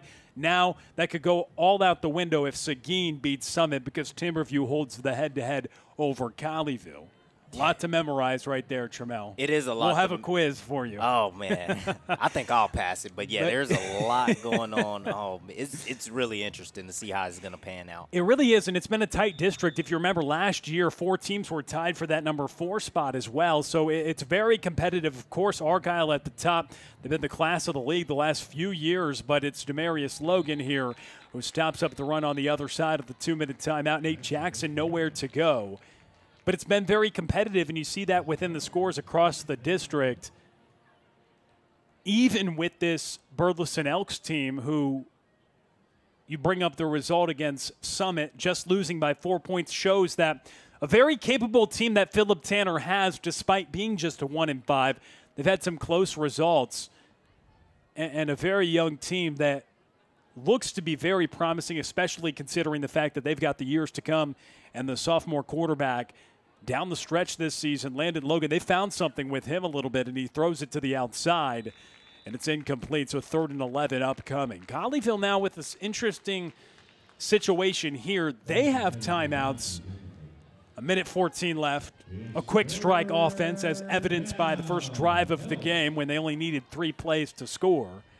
So a stop here, and maybe they could feel a little bit better going to the locker room after the offense was chugging along, scoring touchdowns on their first 2 drives of the game. Yep, but you got to get a stop here, and it starts with Logan's legs. You have to account for his legs and be aware of that. He's going to try to roll out. He might try to scramble and pick up that first down with his legs.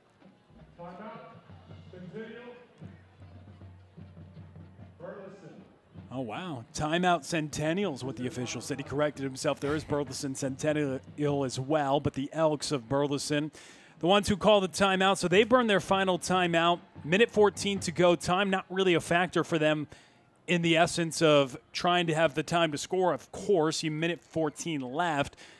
But in the option of trying to get a good play in, you know they have enough time, especially with moving the chains if they can.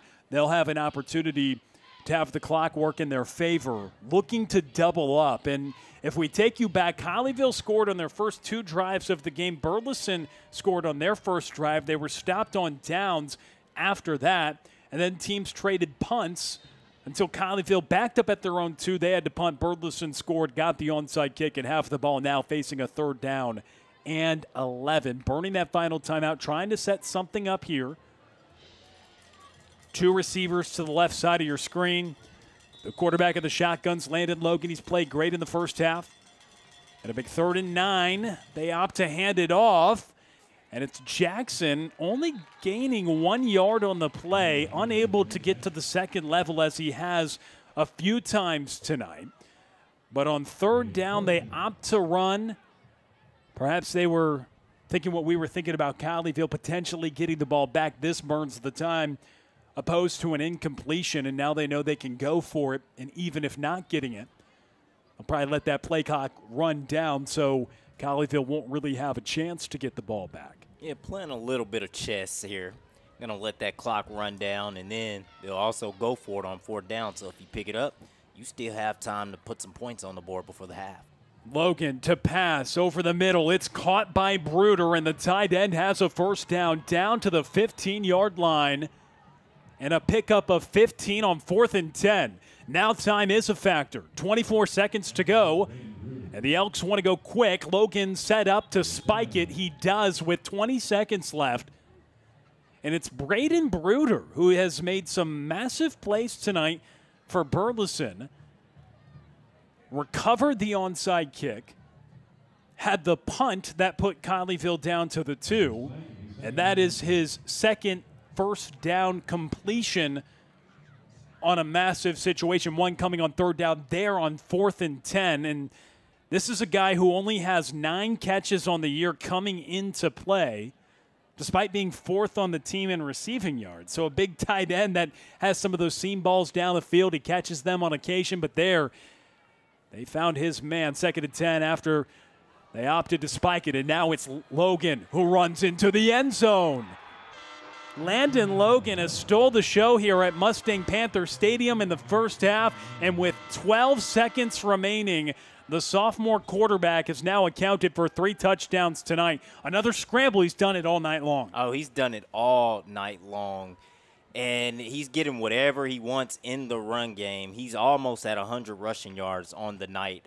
And they've orchestrated their offense the way that they wanted to. They're running the ball at will, and then they're picking up crucial third downs on passing plays. I mean, they're just taking what the defense gives them.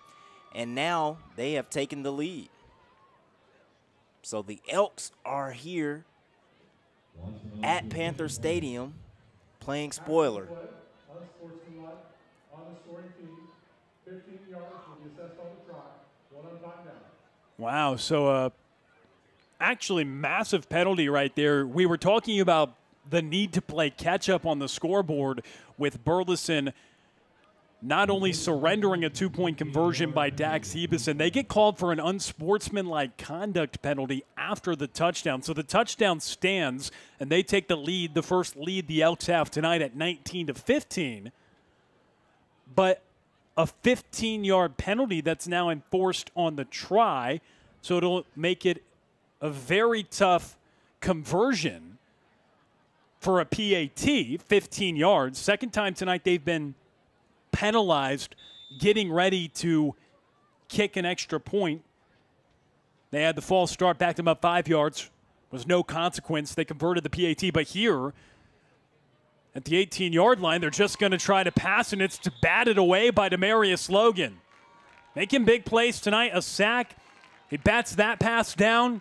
You go back the last couple of weeks, a blocked punt, a blocked PAT, and he holds Burleson there to just 6 once again. So twice tonight, they've been unable to put 7 on the board, and you feel that definitely is going to play a factor in the second half with Colleyville getting a 2-point conversion, and now Burleson twice unable to convert their tries. They're going for 2 with the 15-yard penalty. That was a dagger after a brilliant run by Landon Logan, and then a bad snap on a PAT that forced them to try to run the football into the end zone, and they couldn't do it. So interesting score, 19-15. You don't see that every day, Trammell. But Colleyville on the wrong side of it right now here at home with just 12 seconds to go in the first half. Yeah, and if you are the Elks, you're feeling really, really good right now. You just scored before halftime. You put some points on the board, and you get the ball back, and you're having so much success in this one. So they have a really good opportunity tonight to play spoiler and really shake up the standings in this district. Don't think they'll go for the onside again. Brendan Watson swings his leg through. They do go for the squib, though, and it takes a bounce back to the 20-yard line. Colleyville with a big return, a space up to the 40-yard line, and quality return in the works there for the Panthers as they're able to get an okay field position. It did shave some time off the clock, just 9 seconds left in this first half of action. So not too much time to do much for Colleyville. They do have timeouts in their pocket. Could get a pass over the middle and try a long field goal. Landon Dressel, 38, his long, but you would definitely need to get a big chunk play. They're known to do that. What do you think they do with these 9 final seconds? With 9 seconds left, I'm thinking a big play down the middle, call a timeout, and give yourself an opportunity with a Hail Mary. Hail Mary? We'll see. If you want that 38-yard field goal, you're going to have to get Yeah. somewhere near the red zone. You want to get around the 25 to 20 area. I don't think there's enough time for that. Exactly. Sumwall goes in motion. Weaver back to pass. He looks down the field over the middle. It is caught. There's just 2 seconds left on the clock. A timeout is called by Colleyville.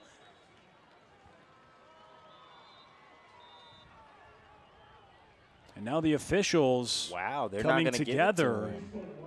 Yes, they are going to okay. put 1 second back.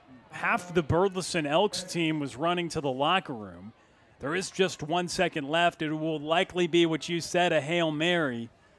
For how much football you watch on Sundays, typically teams get to the logo and you're thinking to bring out the kicker. Yeah. Especially if you watch football in this town at the professional level. But in this scenario, Landon Dressel, as much as he has a big leg, probably much out of his distance. 38 again, his long. You think he would be good from 40, but obviously a much taller task here. But a shot to the end zone could provide some drama for the final play of the first half here. It could. I would love to see them get Bodie Weaver scrambling to his right and then giving him an opportunity to let that ball go. And one of these 4 receivers, let's see who can bring it down. You know they're very capable of high pointing those footballs and coming down with them. We have 4 of the best receivers in the district. So it's always a chance if they get an opportunity.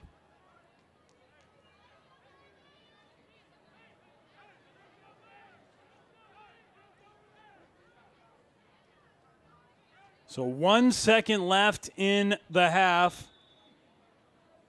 Trips on the receiver set to the right.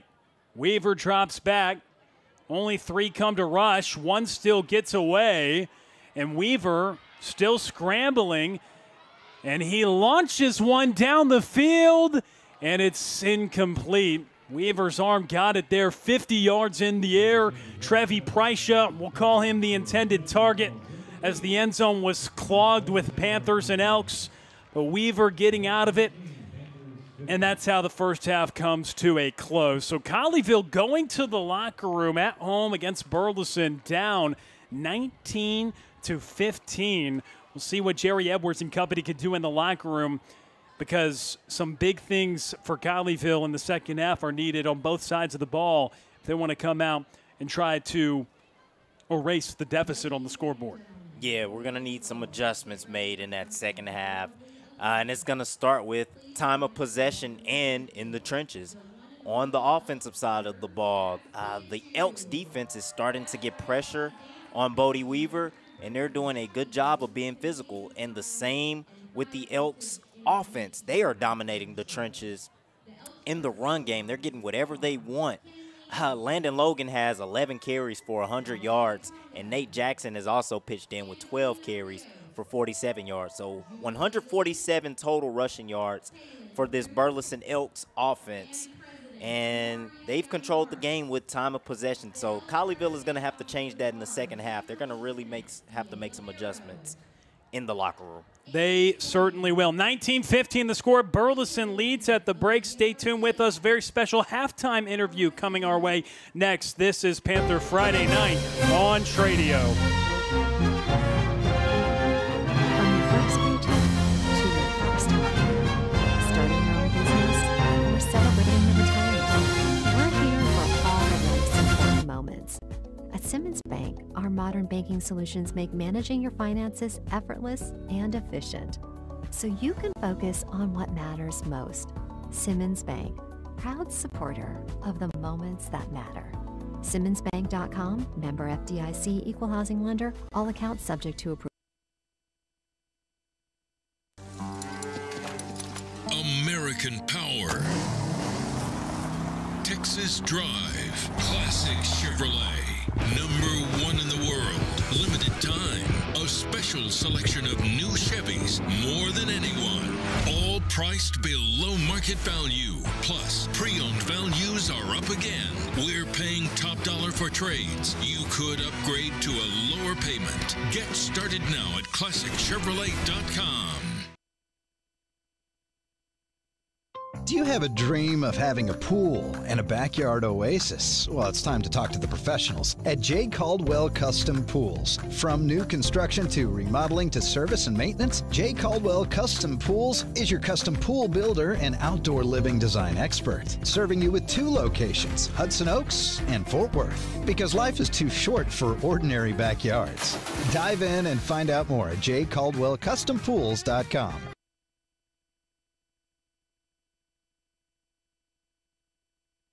Do you know what makes a biscuit a Bo biscuit?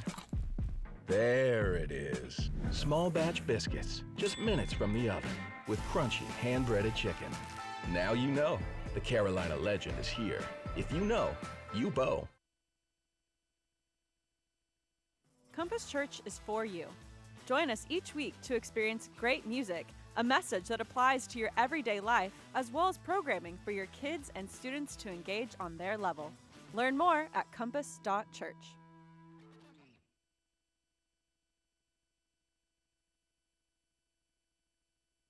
From your first paycheck to your first home, starting your own business or celebrating your retirement, we're here for all of life's important moments. At Simmons Bank, our modern banking solutions make managing your finances effortless and efficient, so you can focus on what matters most. Simmons Bank, proud supporter of the moments that matter. SimmonsBank.com, member FDIC, equal housing lender, all accounts subject to approval.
Welcome back to Panther Friday Night on Tradio. 19-15, Colleyville trails Burleson at halftime. And we're joined by Lisa Hewitt at halftime right now, president of the Colleyville Heritage Football Booster Club. Thanks for taking the time to join us at halftime. Great to have you up in the booth. And, of course, the big thank you to you and the entire Booster Club for what you do to support the Colleyville Heritage Panther football team. Hey, Will, it's my honor to be here tonight, and I love the Booster Club and what they do for the football team and for the football program. And wanted to learn about the Booster Club, too, during this interview, just because for those that don't know, a lot of parents watch, maybe future Panthers watching, alums that maybe want to help get involved. But for you, How did you first get involved in the Booster Club and now being the president? Yeah, so I've always been involved with my kids' schools. I've got 3 kids, whether it's PTA or at the Colleyville Middle School Booster Club. So I'd always had involvement with the schools and my kids. And when my middle, Reed, who plays JV, when he came over to Heritage and started playing, I wanted to get involved. And one of the best ways for me to get involved is to be the secretary. Because with the secretary, you write everything down, you take the notes, and I was just a sponge learning. The officer group on the Booster Club last year was all senior parents. I was the only underclassman parent on the Booster Club officer board. So when they all graduated last May, guess who took the job because nobody else had been doing it? So I went from secretary first year to president this year. I'll probably continue next year. I really enjoyed it. We had so many graduating senior parents last year. So my new board is the majority of them are freshmen and sophomore parents, and they are doing an incredible job. That is awesome. And the fact that you ascended so quickly in the ranks to be the president. But for those that don't know, what is the main role of the Booster Club, and what is the main role in supporting this Colleyville Heritage football team that people are watching tonight? You know, our number one goal is really taking the burden off of the coaches so that they can focus on the kids, the game, and winning. That really is what we're here to do. We are behind the scenes. Behind the scenes. And that goes a lot of different avenues, I'm sure, when you go behind the scenes, because there are so many things that are involved in a high school football team, the concessions, the things that just support the team. And it is fantastic. But for you personally, what has been the best part of serving as the Booster Club president? I think it's giving back and being there for the team and finding creative ways to raise money to support the team. I don't know if you know this, but public schools in Texas are struggling with finances, and our GCISD school district actually only supports about 20% of the football club budget.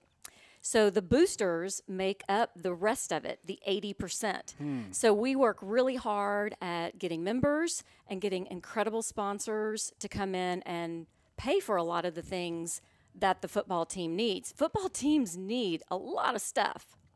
They really do. And what are some examples of some things throughout the year that the Booster Club does to, like you just mentioned, support the football team? Yeah, so first off, what you see on the field, right? The uniforms. They like to have multiple uniforms and different colors and want to look good out on the field. So uniforms are obvious. Helmets and the safety of helmets. Helmets have to be reconditioned so often. We have to get new helmets. And this year we had an incredible sponsor in Classic Chevrolet who came through. Safety on the road with Classic Chevrolet, safety on the field with brand new helmets. So next week is our Red Rail game. We're going to be the visitors. We're going to be all in white, and these gorgeous white helmets are going to be out there, and that's thanks to Classic Chevrolet. But some of the other things, you know, all the coaches' equipment and gear, there's so much software and technology that coaches use nowadays.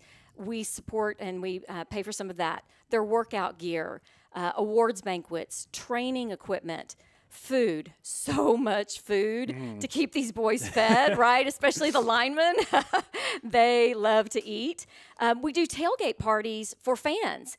The food is free. Food and drink are free out at the tailgate party. And tonight for Halloween, we had a little trick-or-treat thing going on for the kids. It was awesome.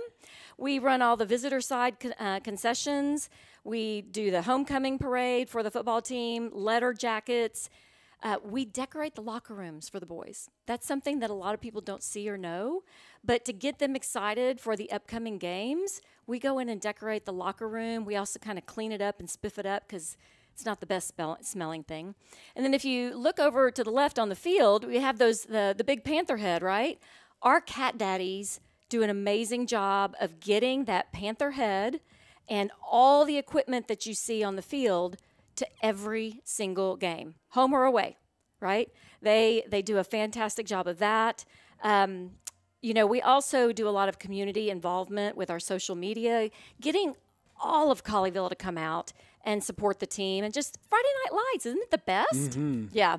So, you know, we also do spirit wear. I could go on and on and on. Like you said, there's so many facets of the Booster Club that most people don't realize that are going on. Really, I think as somebody listening to this, maybe that has a kid that's going to go to Colleyville or be a part of the football program or is now, I think you shed some light because you just mentioned a long list of things, and I do notice a lot of those things that you brought up, and I'm like, oh, the Booster Club is behind that. And so I want to go back to one thing. You said Panther Daddy? Cat Daddies. Cat Daddy. Cat Daddies. Oh. Yeah, they want to change the name, but they're called Cat Daddies because the Panther, the cat, and they're the guys that take care of it. They pull the trailer. I know. They pull the trailer. They take all the equipment to all the games. They set it all up. They've actually added some cool smoke and lights this year, and they have some great ideas for next year, too. Okay. Yeah, that's big. And I know every time I'm coming to the game, I do see the tailgate gets going early, and it is a really big show for the tailgate. So for people that are wanting to help out for all the things you do and try to take that to greater heights, how can people get involved, help out, support the Booster Club, or perhaps be involved in the years to come? You know, the first thing is become a member of the Booster Club. We have memberships that are like friend of memberships that start at $25. You get a sign in your yard, and you start getting the newsletter. You find out what's going on with the team, how they did the prior week, who the players of the week were. Maybe because you don't have a kid, so you don't get to see all of this, $25. And you're in. Now, we have memberships that go all the way up to $1,000, and you get really cool stuff. A personalized jacket, you get signs in your yard, you get on-field access, some really nice stuff. But one, become a member, and you'll really get to know everything. And second is volunteer. You do not have to be part of the Booster Club or even part of football to come out and volunteer at the concession stand, at the tailgate, or all the banners you see. Well, we really can't see them on our side because they're on the home side, but taking down or putting up and taking down all the banners takes a lot of hands. So any way someone wants to help, they can go to our website, and we have all kinds of volunteer opportunities right there on our website. And go to the website to sign up to volunteer, and then also you can go to the website to start your process of being a member as well? Yep, okay. And you can join anytime.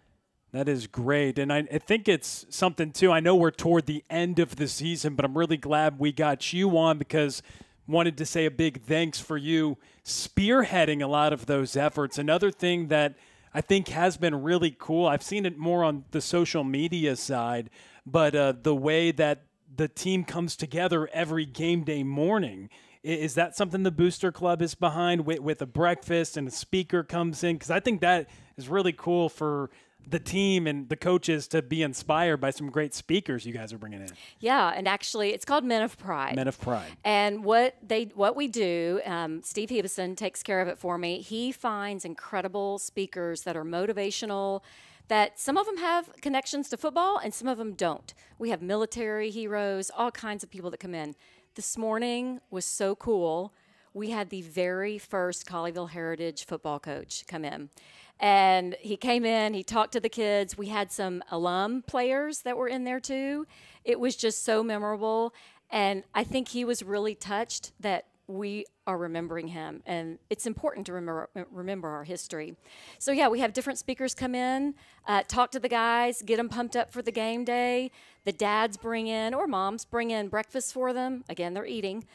And so all of that's sponsored by the Booster. That is fantastic and really cool. And to see that from the first coach, now Jerry Edwards in his third year, and expect him to be here a while he's got 3 sons that all want to get on the gridiron. So that is amazing. And really appreciate you taking the time to join us at halftime, and really grateful for all you do for the Booster Club. Anything else you'd like to add about the Colleyville Heritage Football Booster Club and the impact that it's had this year? Yeah, absolutely. I want to thank our incredible sponsors. I know you show them up on the screen and you talk about them. It's fantastic. Classic Chevrolet, especially with our helmets, we really appreciate them this year. And I cannot leave without saying next week is Red Rail. Grapevine versus Colleyville. We are going to be on the visitor side. Get your whiteout shirt. You can get it online. You can get it, your kids can get it at the school. But get your white gear on. Come out and support our Colleyville Panthers next week. Our tailgate, even though we're visitors, we're still going to have a tailgate, free food, free drinks, and then get ready for playoffs. That is big. That is big. Get ready for playoffs. Colleyville, of course, fighting for that playoff seeding tonight, and we'll continue to have coverage this evening. But, Lisa, thank you so much again for taking the time to join us. Looking forward to a big rivalry matchup upcoming. And I apologize. I saw you texted about how to get upstairs, but I was doing the game. So I'm glad you know how to be up to the booth now. So now you can come on up whenever. So thanks again for taking the time to join us. No, thank you. I really appreciate you letting me talk about what an incredible booster club we have. And we have room for anyone who wants to join and come out and help us out. But thanks so much for all you do. And, you know, I did fail to mention Tradio. You know, we love Tradio. We love the fact that anywhere our games are playing, family, friends, or even me, if I've got my daughter playing volleyball and I can't make it to the varsity game, I can still watch it wherever we are. And it's because of Tradio. You guys do a fantastic job of calling the game and really getting the players' information and everything out. So thank you for what you do. Of course, yeah. Shout out to Mr. Trey Bell and the whole Tradio team for doing that. And shout out to Lisa Hewitt, president of the Colleyville Heritage Football Booster Club, joining us at halftime. Panther Friday night coverage continues next. Every game is filled with moments that matter, ones you will never forget. At cliprip.com, we make it easy to relive those moments again and again. Browse and download your favorite plays from Game Broadcast by Tradio instantly. Whether you are a player building a reel, a parent capturing memories, or a fan playing that perfect drive, your moment is ready to clip and rip. Clip the moment, rip the highlight. Visit cliprip.com today.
It's Panther Friday night on Tradio as we get ready to start the third quarter. Just outside of halftime. On the other side, we are getting ready for quarter number 3. He is Tramel Jeffers. I'm Will Connerly. London doing a great job with us up in the broadcast booth as well, running the show here on Panther Friday night on Tradio.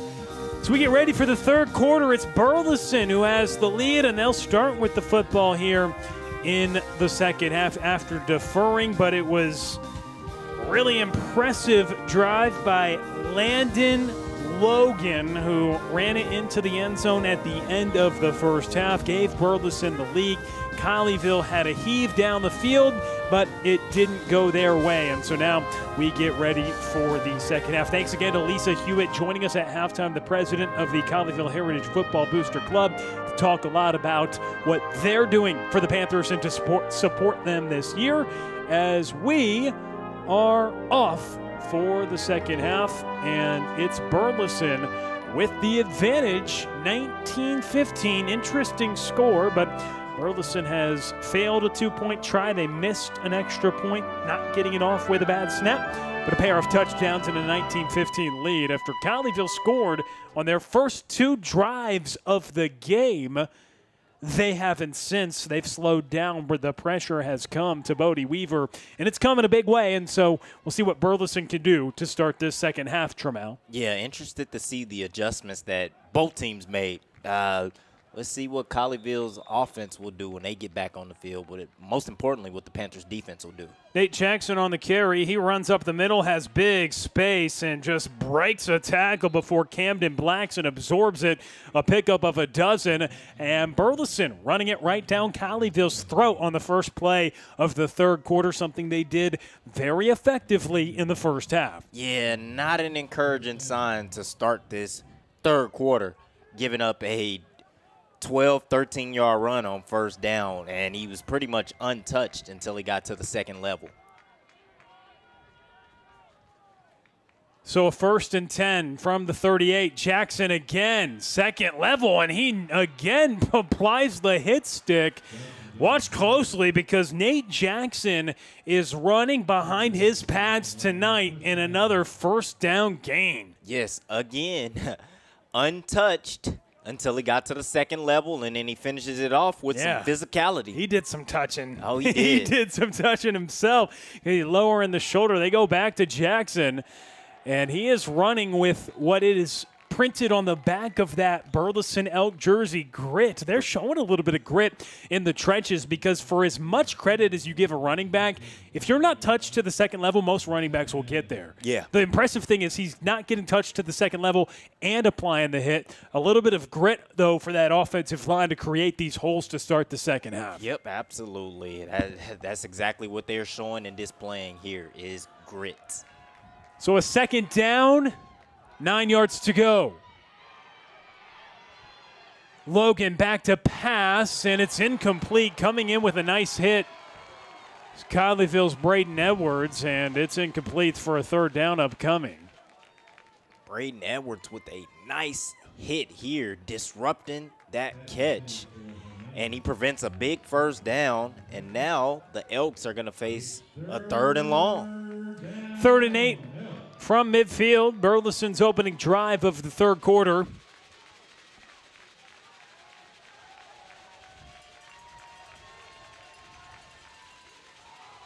And handoff to Nick Johnson. He goes nowhere. Colleyville all over that one. Nehemiah Oleiwola. He takes up a lot of space as a defensive tackle, and you saw it right there.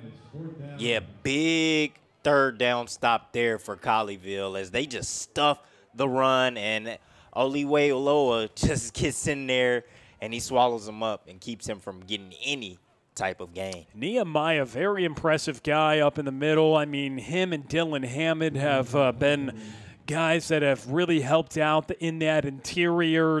Logan and Omar on the outside, the defensive line, trying to be a strength for this squad. And the punt is off. It's a booming punt once again, caught at the 10-yard line. That one by Bruder. It is returned for Colleyville. Supakezi gets about to the 28-yard line where Colleyville will set up shop for their first possession of the third quarter on offense.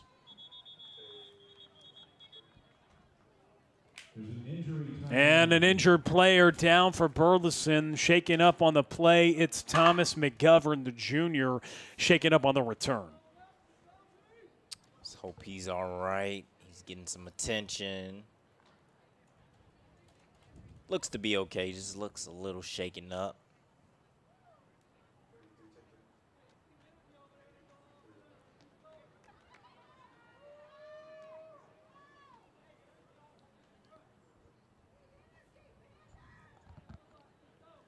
Still down on the turf right now, being tended to. This ball game, Colleyville fans coming in, you mentioned it. And, of course, there's no lines or spreads or whatever, but the general consensus, you said it, Trammell, Colleyville heavily favored in this game, a 5-3 team going up against a 3-5 team that has only won one district game in Burleson. They don't look like a team that's just won one district game.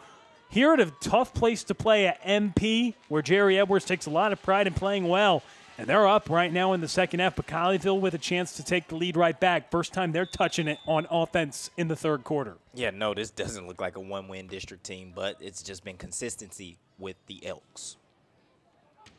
Handoff to Colin Bennett.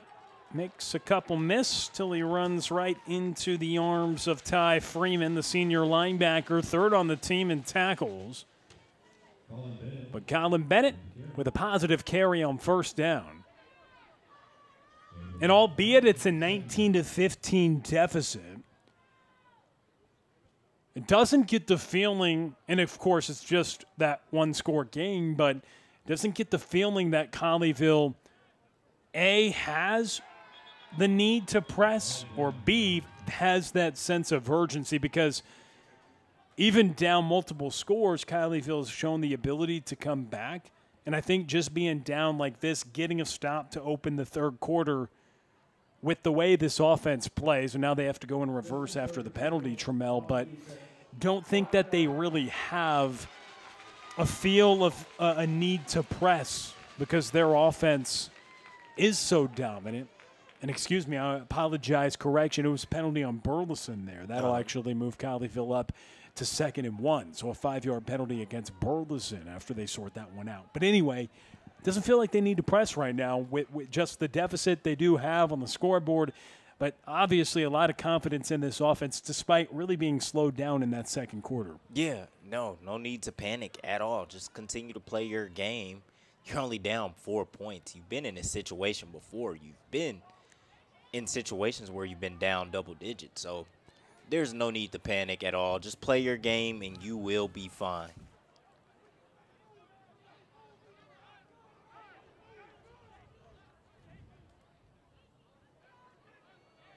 It's first down, Panthers.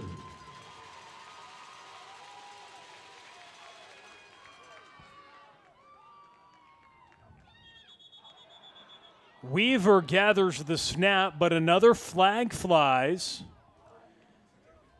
just as Colleyville was getting the snap.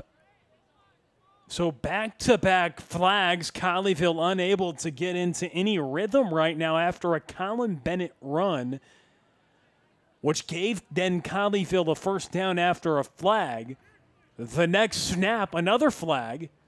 Concerning signal on the defense. And a penalty against the defense. Another one. Wow.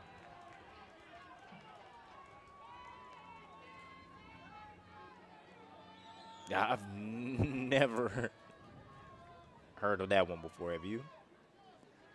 Yeah, I think so. They got flagged for concerning signal, penalizing the defensive player. It's a delay a game against the defense for attempting to mimic the offense's snap count. Okay. Which is what they got right there. I believe they called that on the linebacker, Lawson Blankard. And Colleyville takes advantage of it with another rush for a first down. But, yes, that is not a penalty you often see called, but they do it right there by not allowed to clap and shout and confuse the offense, and it results in a penalty. Yeah. Not one you see every day. A couple of penalties helping Colleyville out, though, on their opening drive of the second half. Bodie Weaver in the shotgun. He moves Colin Bennett to his left hip. Weaver's back to pass. Nice ball on the sideline, and it's caught by Connor Supacase. Finally get to call his name tonight. And a nice route to the outside. Yeah, a nice little route on the outside, a comeback route. Creates a lot of separation. He picks up a first down. His second catch of the evening, make it number 3. As he goes across the 30-yard line. A couple of quick hits to Connor Supacase. Marshae Logan comes off, and Isaiah Omar now enters in at the offensive line spot, right tackle. Dalvio Kubik and Omar the tackles.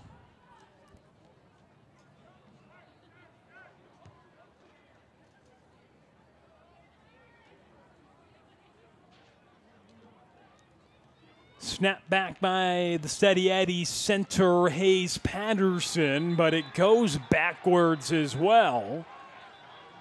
Colin Bennett, no room to operate, and that sets up a 3rd and long. No room to operate on that play. The Elks defense did a really good job of setting the edge, and everyone flew to the ball, and there was nowhere for Bennett to go.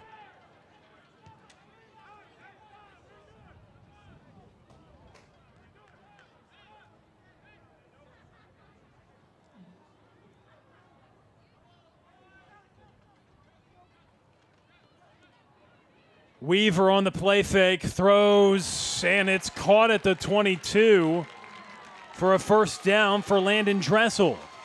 There he is, scrambling, getting away from the pressure. He throws it across his body a little bit across the middle, and he picks up a first down. Diving for that one. Ruled a catch. Of course, was hard to see on the one glimpse we got at it. But a good catch for Landon Dressel and a 1st and 10 for Colleyville. From the 23, Weaver rolls out. They love that wheel down to Bennett, and he can't connect it. They scored a touchdown on that exact play to Gabe Bess earlier in the season. Bennett was open, but the two could not convert. Yeah, that time Bodie Weaver has his eyes to the left, and he's just waiting on Colin Bennett to get there on that wheel route. He really didn't want to throw it on that left side. He was just waiting on him to get across. He finally gets wide open, but they just cannot connect on that right sideline. 2nd and 10. Colin Bennett on the run. Puts his head down right to the sticks. Give Colin Bennett 10 yards on the carry. The tight end, Blake Wendler, comes in. Landon Dressel comes off. Lucas Sunwall, Trevi Preisha, Connor Supacase, the receivers. Wendler, the tight end, to the left side of the offensive line. Colin Bennett, the running back, a 1st and 10. From the 12, and Bennett runs straight ahead, and he gets wrapped down at the 5, a pickup of about 7 yards on the play for Colin Bennett. We'll see where they officially mark him, maybe even better than that. It'll be 2nd and 1. A nice run by Bennett. Colleyville with a chance to take the lead here, with 5 minutes to go in the 3rd quarter. 2nd and 1 for Colleyville from the 3-yard line. They can get the first down without scoring a touchdown.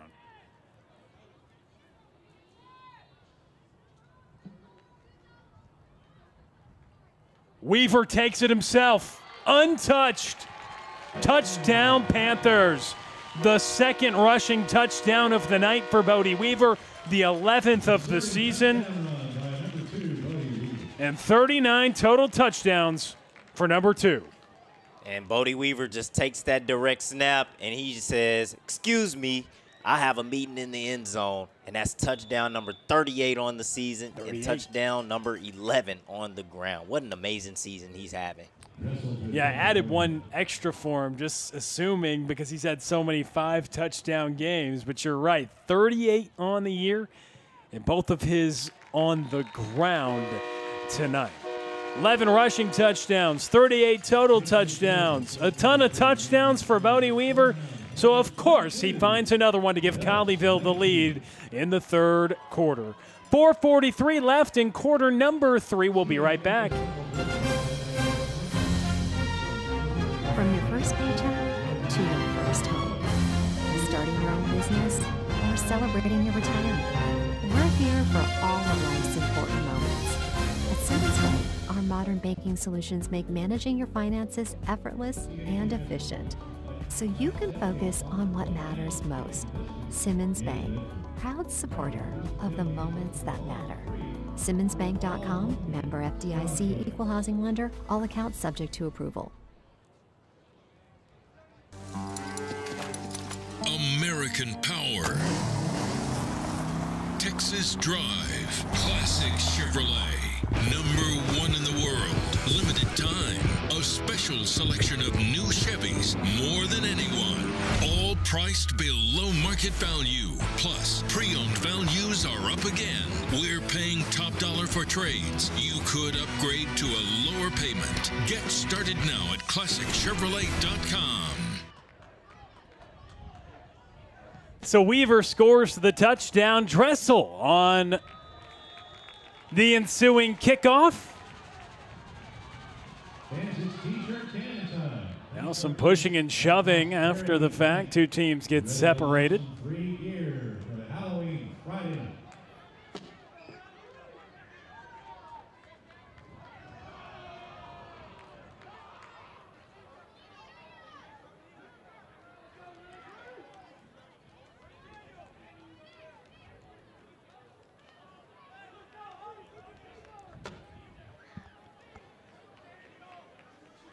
But Colleyville now with the lead, 22-19, after Bodie Weaver runs it in from 3 yards out.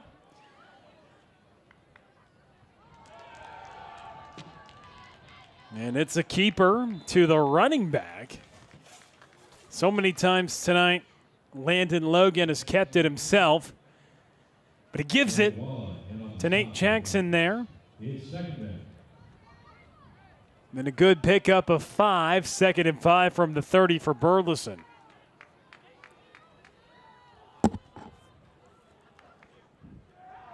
Elks down by a field goal. Looking to the outside, it is complete.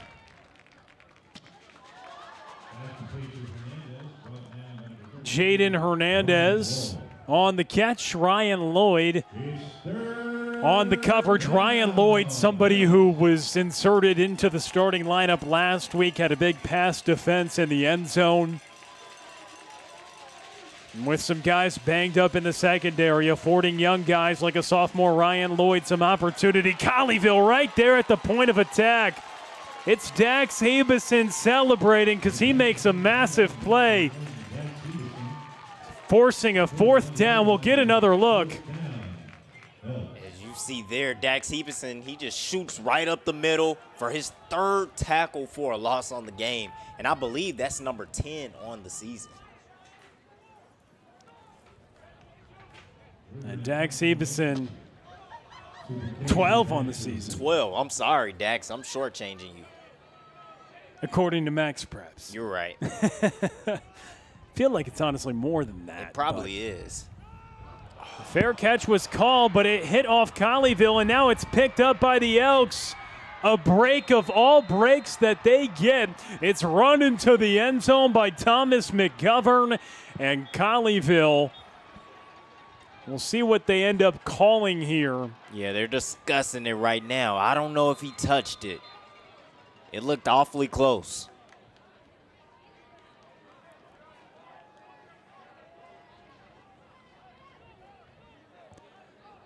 But judging off Colleyville's reaction, I don't think he touched it. So if it was touched by Colleyville, it would be a touchdown for the Elks. Correct. If not, then it would just be downed wherever it was eventually picked up by Thomas McGovern. So a big call awaits. It does look like Colleyville's offense is getting ready to go on the field, but the officials are discussing. It's a big call right here. Really big call. Could give Burleson the lead. Yeah. With 2:54 left in the third. But I think by the reaction on the sideline for the Elks, they're going to say it's Colleyville football.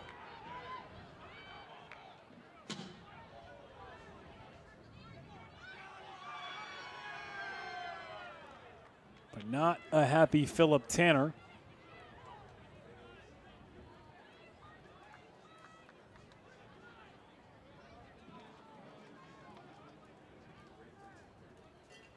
Having a lengthy discussion with the officials. Burleson having Tanner lead the charge, a former Dallas Cowboy.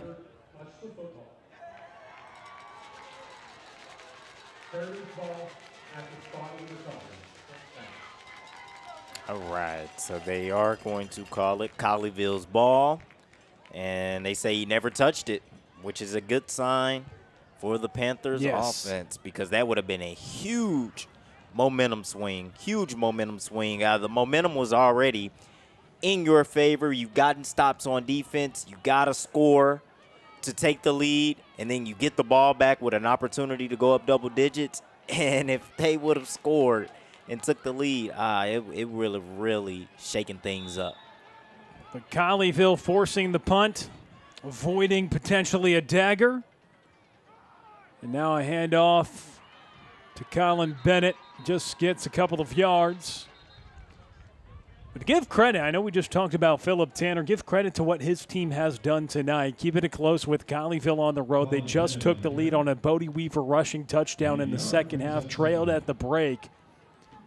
But Philip Tanner, the former Dallas Cowboy running back, actually had a pair of former Dallas Cowboys coach this Burleson team in recent memory. John Kitna from 2020 to 2022, and now Tanner, who left Fort Worth Southwest to take over this team now in his second season, coaching Burleson. Looking for Colin Bennett. It's incomplete. I've not seen a ton of down the field attacks from Bodie Weaver tonight outside of the first play of the game when they hit Trevi Prysha for 40 yards. Other than that, this secondary for the Elks has really kept everything in front. Yeah, after that first play of the game, we haven't really seen those deep shots, and they haven't connected on them if they have taken a chance. A 3rd and 9. Can Colleyville keep the drive alive? Weaver steps up in the pocket. He's going to run it and tuck. Scrambles for the first down and more. Out of bounds at the 43. And Bodie Weaver knows how to navigate that pressure. He really does. He does it every single week. And we really hadn't seen much of it tonight, but that was a big one. Now Weaver on the quick hit. Out to pass.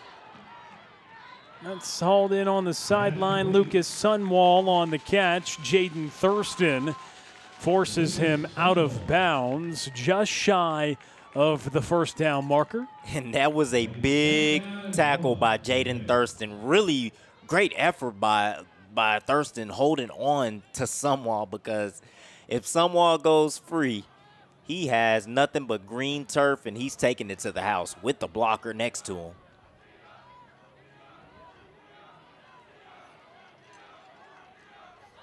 Second and short. Free play for Colleyville. They take a shot and convert. It's Trevi Prysha again. Wow. Trevi Prycia. Look at this play here. Bodie Weaver just throws it up in the air. It's a free play.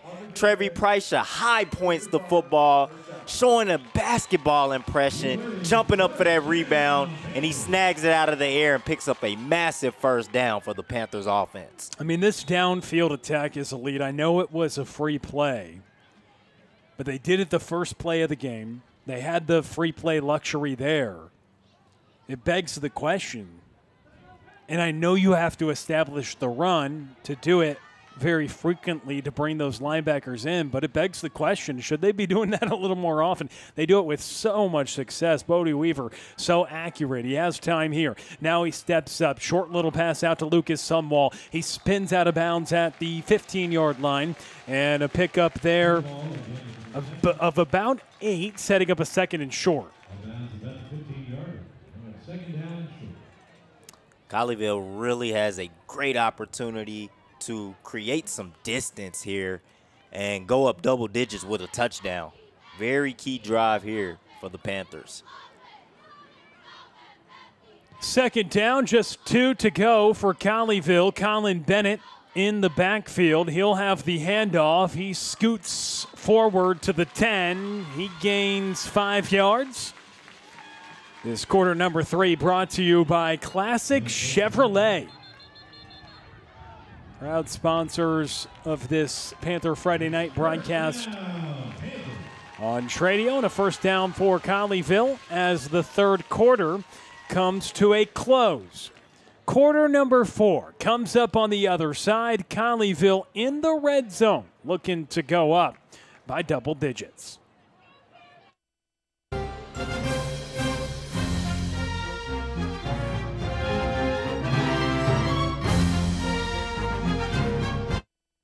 Do you have a dream of having a pool and a backyard oasis? Well, it's time to talk to the professionals at J. Caldwell Custom Pools. From new construction to remodeling to service and maintenance, J. Caldwell Custom Pools is your custom pool builder and outdoor living design expert, serving you with 2 locations, Hudson Oaks and Fort Worth. Because life is too short for ordinary backyards.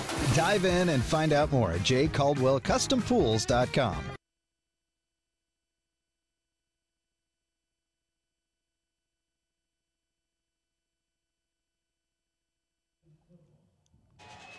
We're back with you on Panther Friday night on Tradio. Just heard a PA announcement here at Mustang Panther Stadium congratulating Colleyville Heritage head football coach Jerry Edwards on being the Dave Campbell's Texas Football 5A Coach of the Week last week, being rewarded that honor after leading Colleyville to a road victory at Mansfield Summit, which certainly puts them in a good position for the playoffs and trying to work on that seeding as well. Very well deserved, especially after that amazing game last week. Honestly, could have got it back-to-back weeks. Yeah, down 20 against Seguin proved to be no problem for Colleyville. First down and 10 from the 11. Weaver has it with time. Now he runs. Makes a man miss. Wrestled down around the 5-yard line.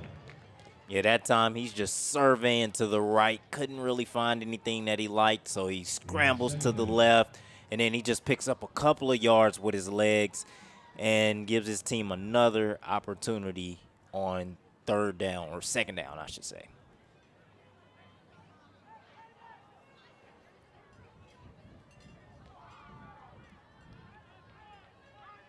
Weaver takes it himself again.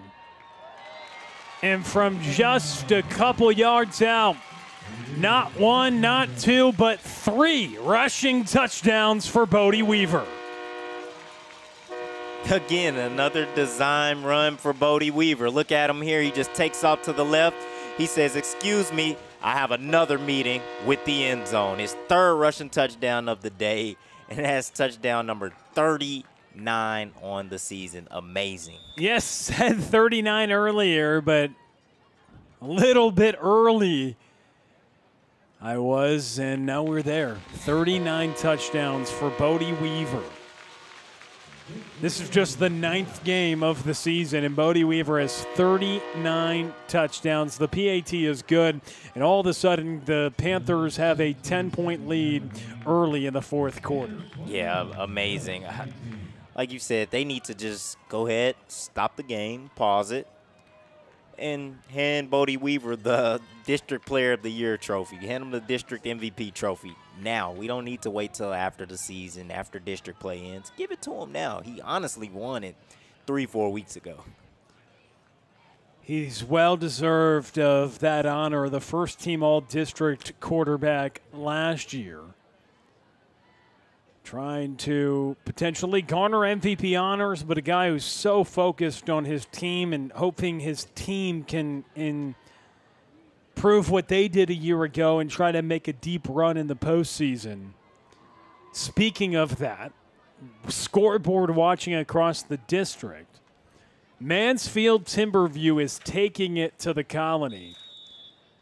Just obliterating the Cougars right now, 49-6. So thinking potentially some upset alert in the works tonight for the Colony. That is not going to happen. The Colony is getting dominated by Mansfield Timberview, 49-6 the score. So Mansfield Timberview will win, and that's notable because that's their final game of the year. So Mansfield Timberview will finish 6-2.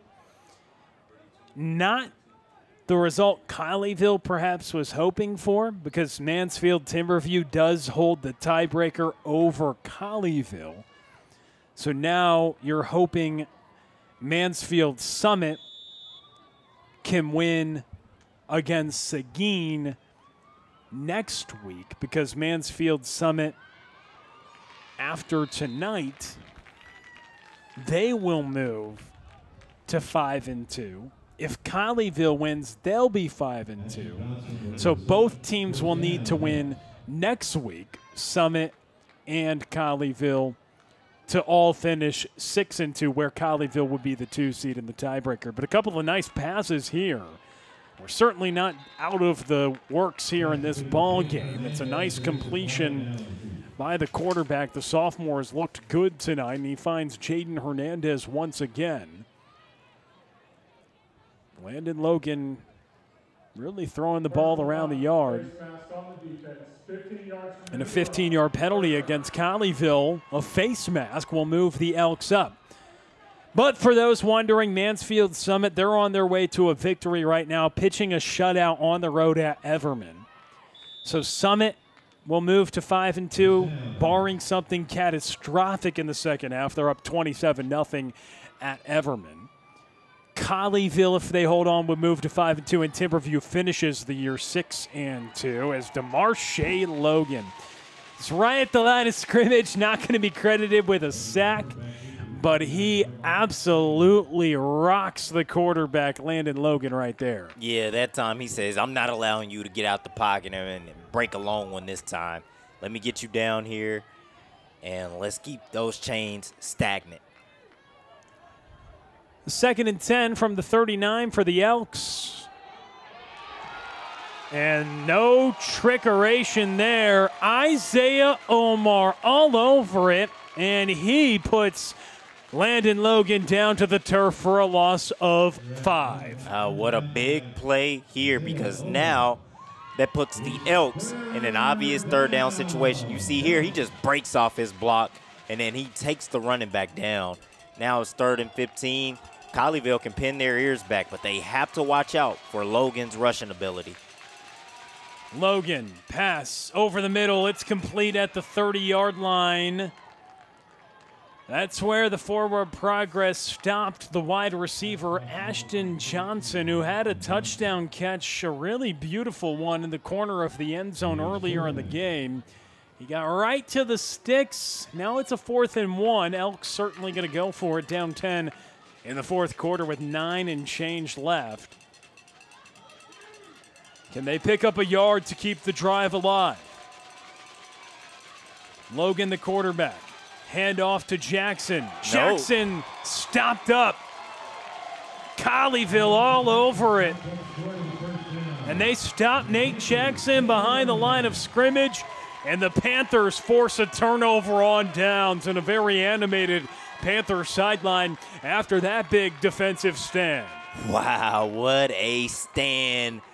No room to run. The defensive line does a great job of stuffing the run and getting a big stop on 4th down, and that really just kills any momentum that Burleson had moving forward on their offensive side. Now Colleyville is up 10, 29-19. We're up 10 points. They have an opportunity to really put the dagger in the Elks' heart right here. Great opportunity arises right here on this possession. Let's see if Colleyville can take advantage of it.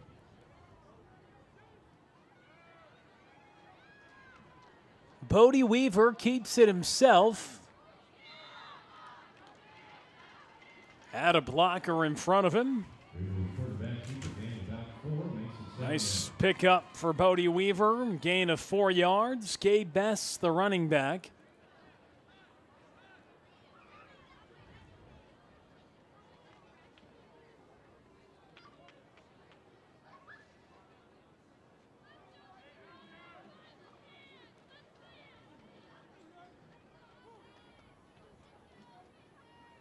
Weaver, direct snap and a run for him again, and he cuts up the field for a first down. Back-to-back runs for Bodie Weaver. It results in a first down for the Panthers. That's what they need right now. They need to move the chains. Giovanni Thomas, one of the top defensive linemen for the Elks, down on the field right now.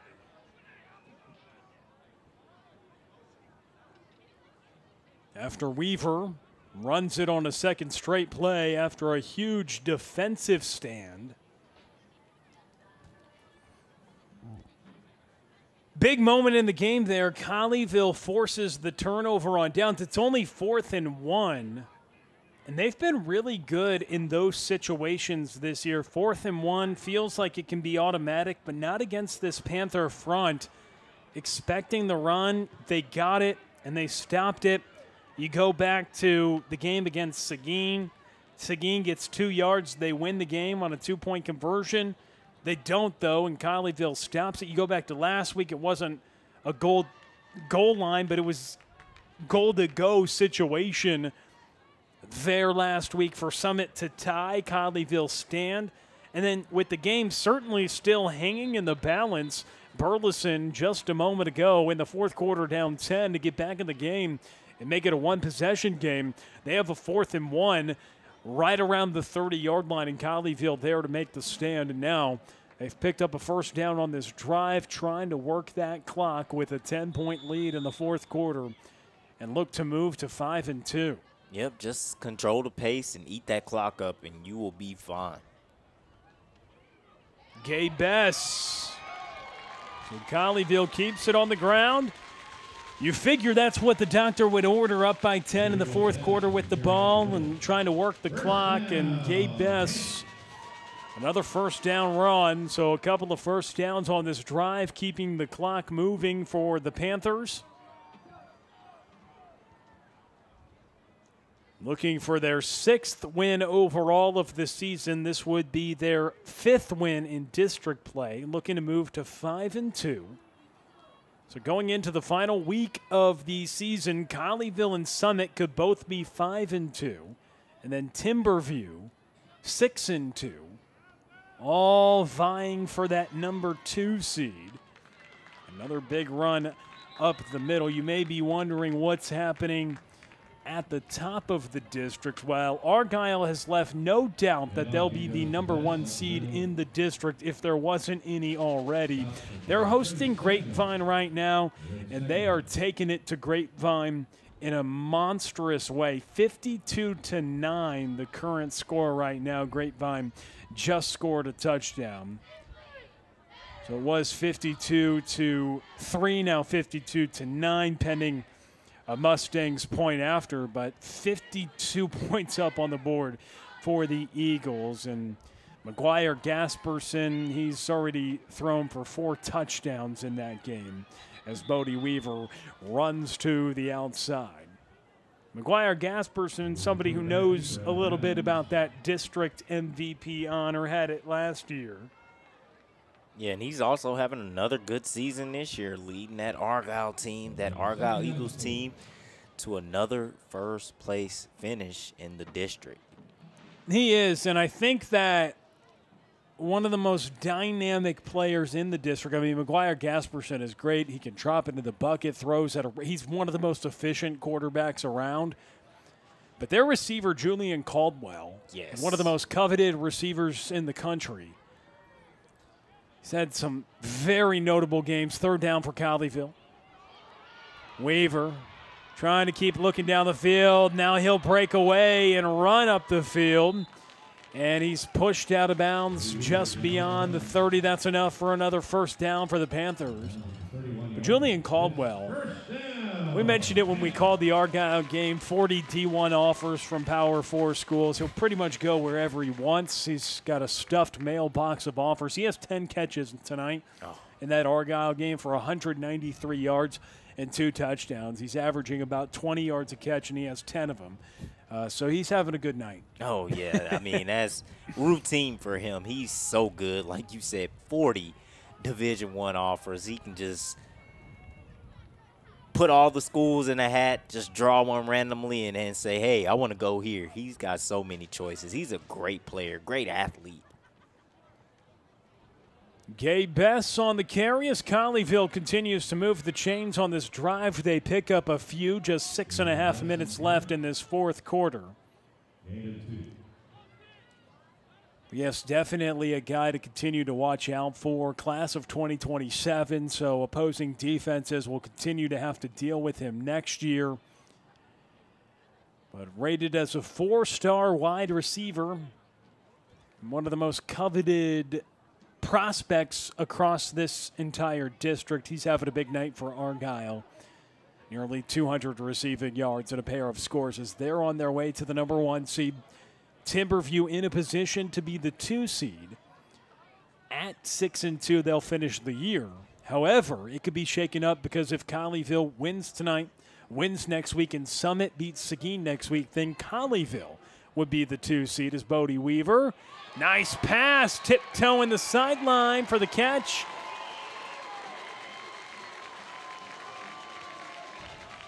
Trevi Prisha once again. That's what they do. Bodie Weaver scrambling to his right, throws it to the sideline of Trevi Prisha. He just toe taps that sideline, gets it in bounds, and picks up another Panthers first down. 5.5 left on the clock. Colleyville, after getting a stop on 4th and 1 from the 30-yard line of the Panthers. The Elks just trying to get a yard. Colleyville with a big stop. Well, Burleson was trying to make it a 1-score game. Instead, Colleyville takes over on downs, and they've driven it all the way into the red zone. Looking to take a 3-score lead.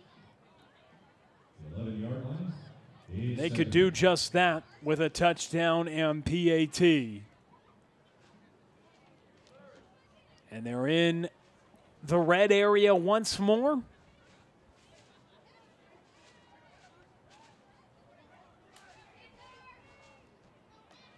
We'll see how they opt to go in the red zone tonight. All 4 of Colleyville's touchdowns have been on the ground this evening.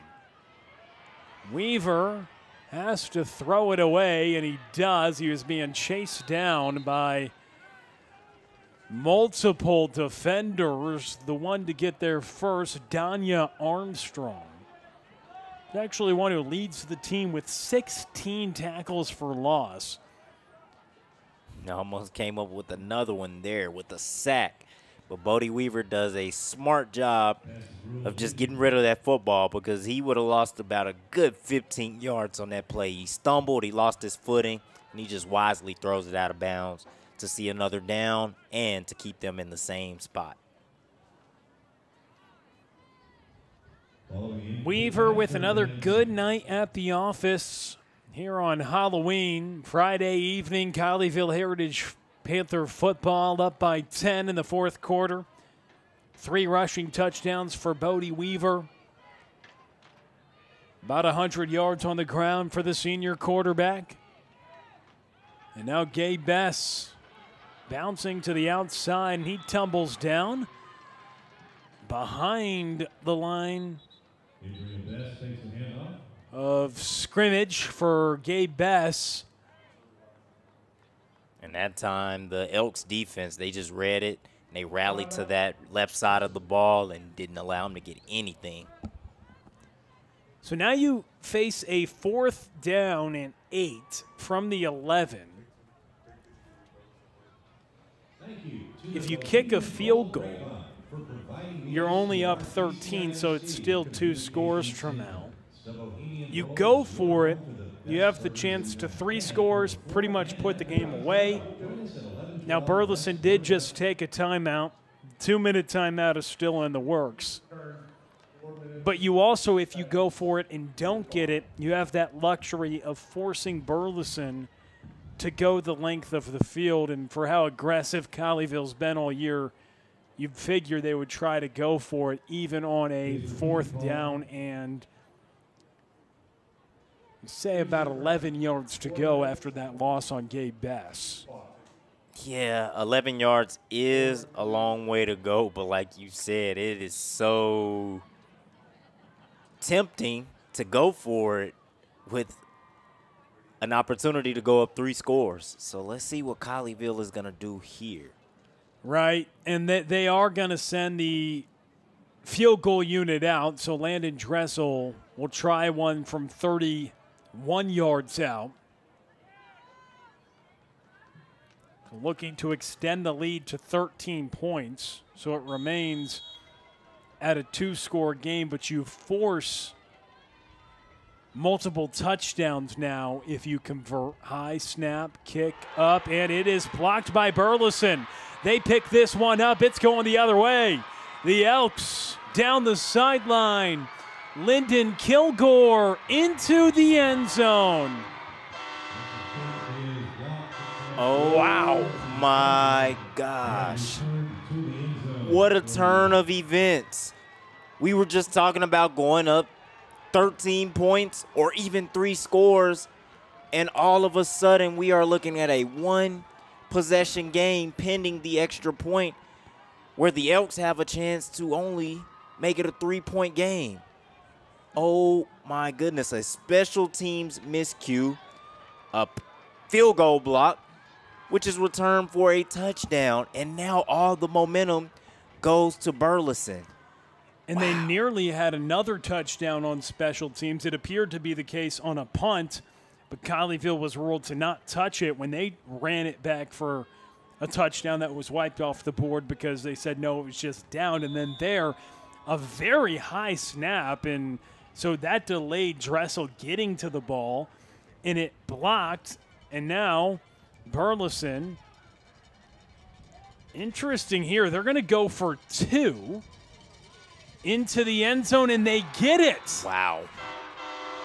So the 2-point conversion is good. Logan finds Braden Bruder, the tight end, and all of a sudden it's a 2-point game. You thought PAT go down by 3, but instead they go for 2, convert, and make it a 2-point game.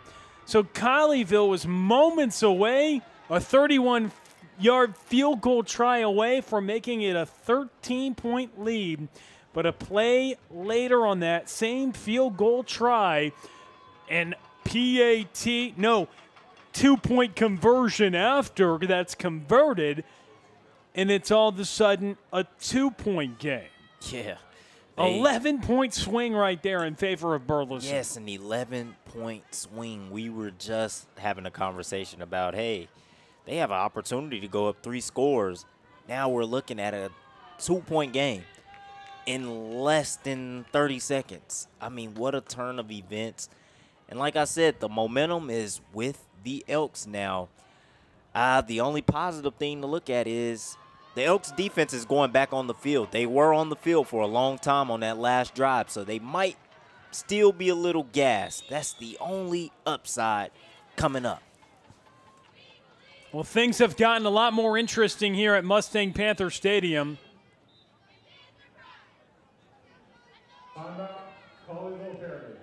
You speak of grit, what's on the back of the Elks jerseys. They've done some of those things tonight. Blocking a field goal, returning it for a touchdown. Recovering an onside kick and then scoring at the end of the first half to take the lead going into halftime. Those little things you have to do on the road as a massive underdog, those big type of plays, massive plays out of the quarterback's legs tonight, and all of the sudden, those are the biggest inflection points in this game. A blocked field goal returned for a touchdown by the Elks a moment ago. Colleyville goes from up 10 to just up by 2, set to get the ball back. But Burleson, they blocked a field goal for a touchdown, and then at the end of the first half, they recover an onside kick and score a touchdown to take the lead going into the locker room. I mean, wild one tonight. Can Colleyville hang on here at Mustang Panther Stadium? 4:21 to go in the fourth quarter. And the Panthers, too, get the ball back, as you mentioned, Shermel. The Elks defense has been out there quite a bit, and they're about to be put back out on the field. They go another short kick. It is fair caught. The 43-yard line by Colleyville's Will Hummer. So great field position, opting to go for a little trickeration again on the kick, but the short kick fair caught by Hummer gives Colleyville the ball at their own 43-yard line. Yeah, so you get the ball in good field position on a really key drive. This is probably the most important drive of the game, definitely up to this part of the game. So Colleyville is going to have to get some stuff going. They're going to have to pick up first downs and run that clock. 4:21 left in the fourth quarter. Colleyville hanging on to a 2-point lead. Colin Bennett on the run, and he is stopped up in the backfield. Lawson Blankard on the tackle, Trammell. Yeah, that is not the result that you want on first down, especially on this drive here. You want positive plays on every single down, and this time the Panthers' offense is moving backwards.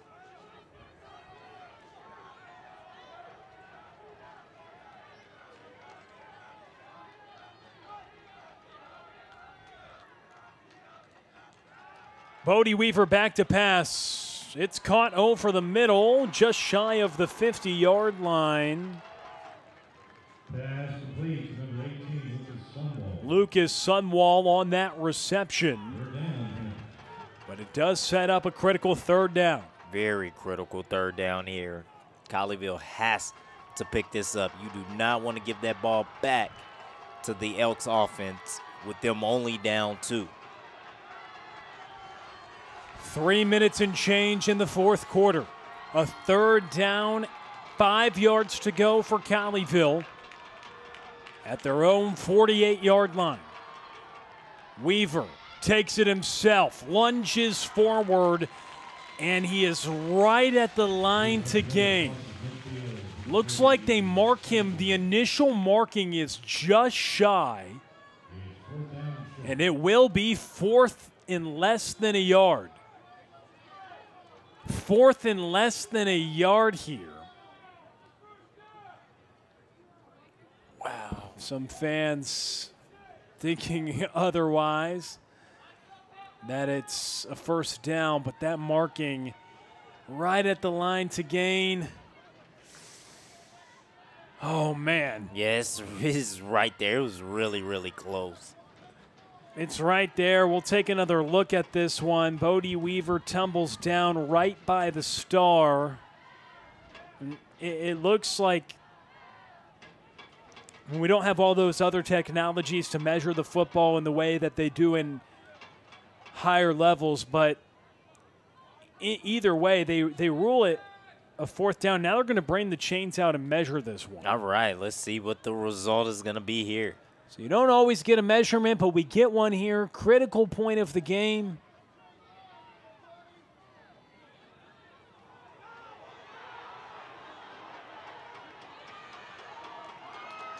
And it is a first down for Colleyville. Big oh my gosh. by Bodie Weaver. I mean, by an inch. Yeah, maybe. barely. A half of an inch. I mean, the nose of the football is just barely beyond the last chain. A very, very close spot. And Bodie Weaver picks up the first down. Now a flag flies. Got to be on Burleson. Looks like it is against Lawson Blanchard. Maybe something he said, because he had a reaction as that flag came down, perhaps reacting to frustration he had with Colleyville picking up the first down. It looked like he was the one that was flagged. The official standing right next to him then drops down a flag. But Burleson has done so many things well to be in this game with the Colleyville Heritage Panthers on the road. Onside kick recovery turning into a touchdown to end the first half. Down by 10, but they block a field goal and convert an extra point to go down by just 2 here in the fourth quarter. And on a 3rd and 5, Bodie Weaver gets 5 yards and an inch. They had to bring out the chains, but it keeps the drive alive. And a fresh set of downs, more importantly, for Colleyville, with 2:41 left in the fourth quarter. And it is an unsportsmanlike conduct penalty against Burleson. Lawson Blanchard looked to be the guilty party on that penalty, and that will move Colleyville ahead 15 yards. And their penalties have really hurt them in this game. They are really hurting themselves with just being undisciplined. A lot of penalties in this game today for Burleson, as they have 7 now. Weaver, ball in his hands. Danya Armstrong does tackle him. Burleson wants to take a timeout, using them on the plus side of the 2-minute timeout. So another timeout taken by the Elks. A second down waiting Colleyville. Burleson calling a timeout. By walking down the stairs at the north end of the bleachers once the school songs are played.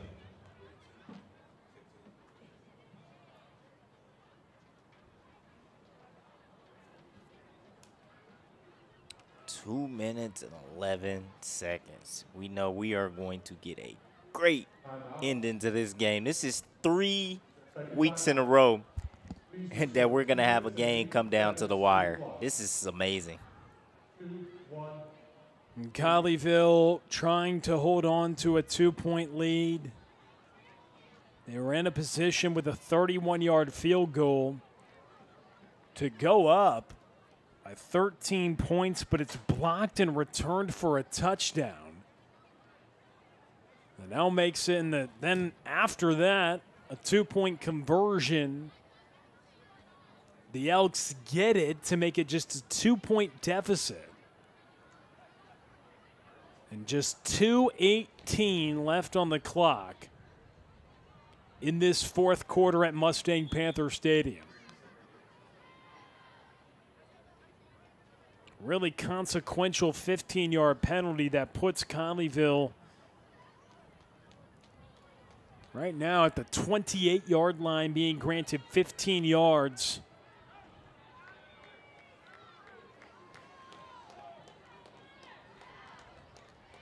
Yeah, they're in scoring distance now, almost in the red zone.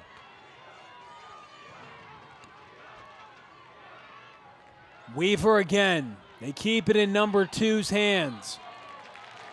And he has enough for the first down and some, down to the 18-yard line, a pickup of 10 for Bodie Weaver.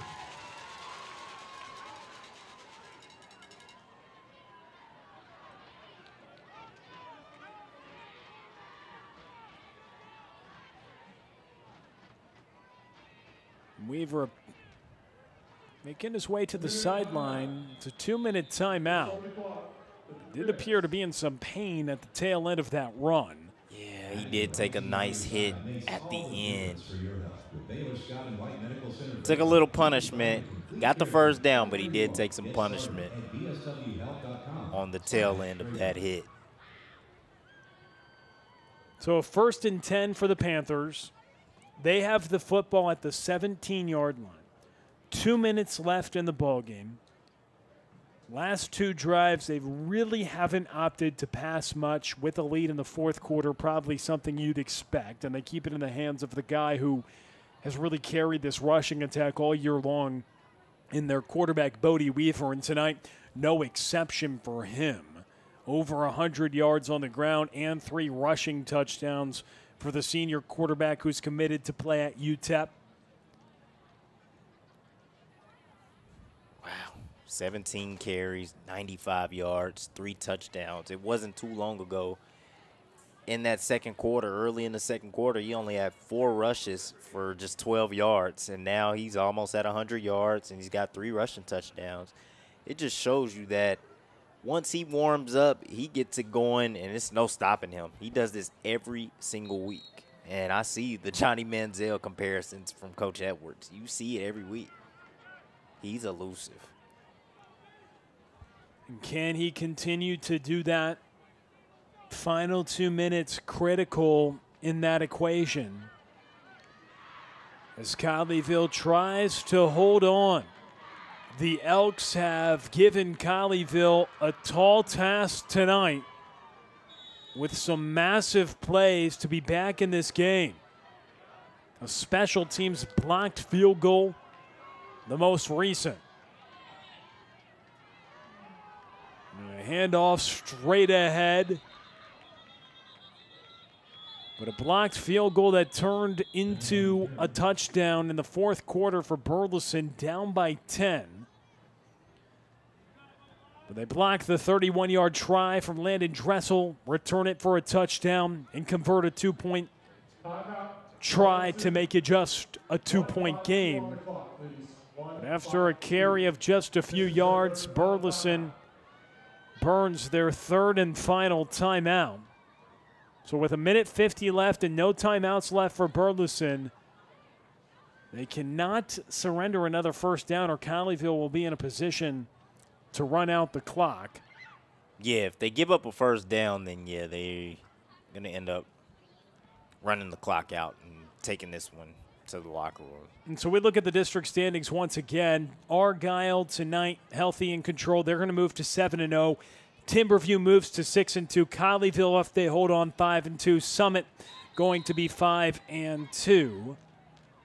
Arlington Seguin, though, they take on Summit next week. So the winner of that game will get into the postseason. And if Seguin gets the victory, Colleyville would be the 3 seed. If Summit gets the victory, Colleyville will be the 2 seed.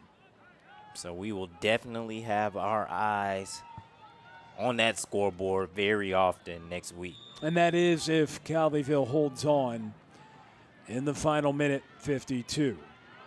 But a critical matchup coming there next week. Weaver keeps it himself and just falls down at the 15-yard line.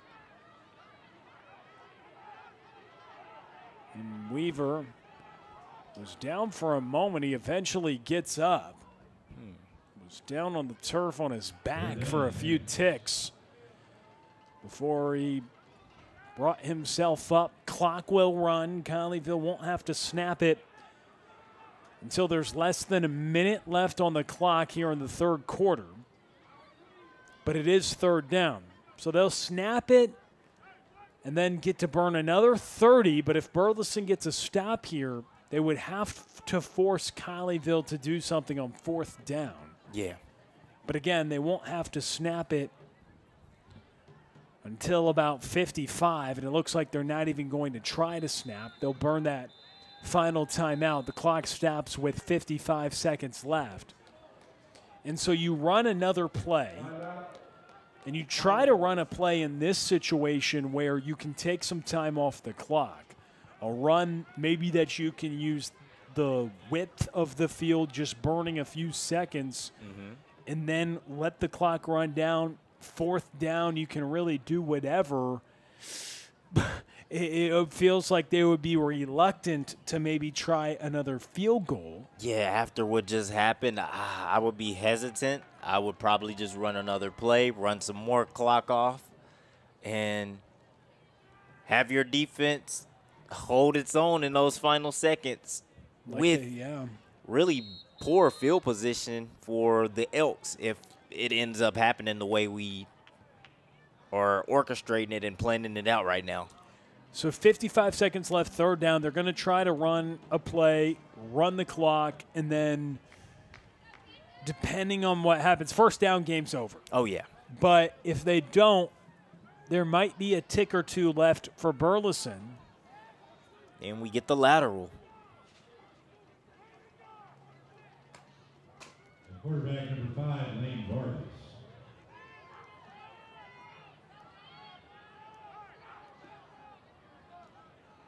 So freshman quarterback Lane Vargas now into the ball game. He came in the fourth quarter. He was called up. Everman week is when he got the call, and he played in the fourth quarter on the road there, got some few touches. The freshman's been really outstanding on the lower levels for this Panther program, but he comes in here. It's a handoff to Colin Bennett, and Colin Bennett puts his head down, continues to move forward, has the pile push him for a first down, but there is a flag on the play. But it's Lane Vargas who comes into the ball game. Bodie Weaver appeared to be a little bit shaken up at the tail end of a couple of runs on this drive, and they insert the freshman Lane Vargas, who obviously has a ton of promise. A freshman being called up to be the backup quarterback to Bodie Weaver midway through the season. He's obviously impressed. But I think all Panther minds are wondering the status now of their star quarterback. Yeah. And it's a holding against Colleyville. Oh, man. So that makes it 3rd and a mile. Colin Bennett's first down run is what it appeared to be, would have ended the game.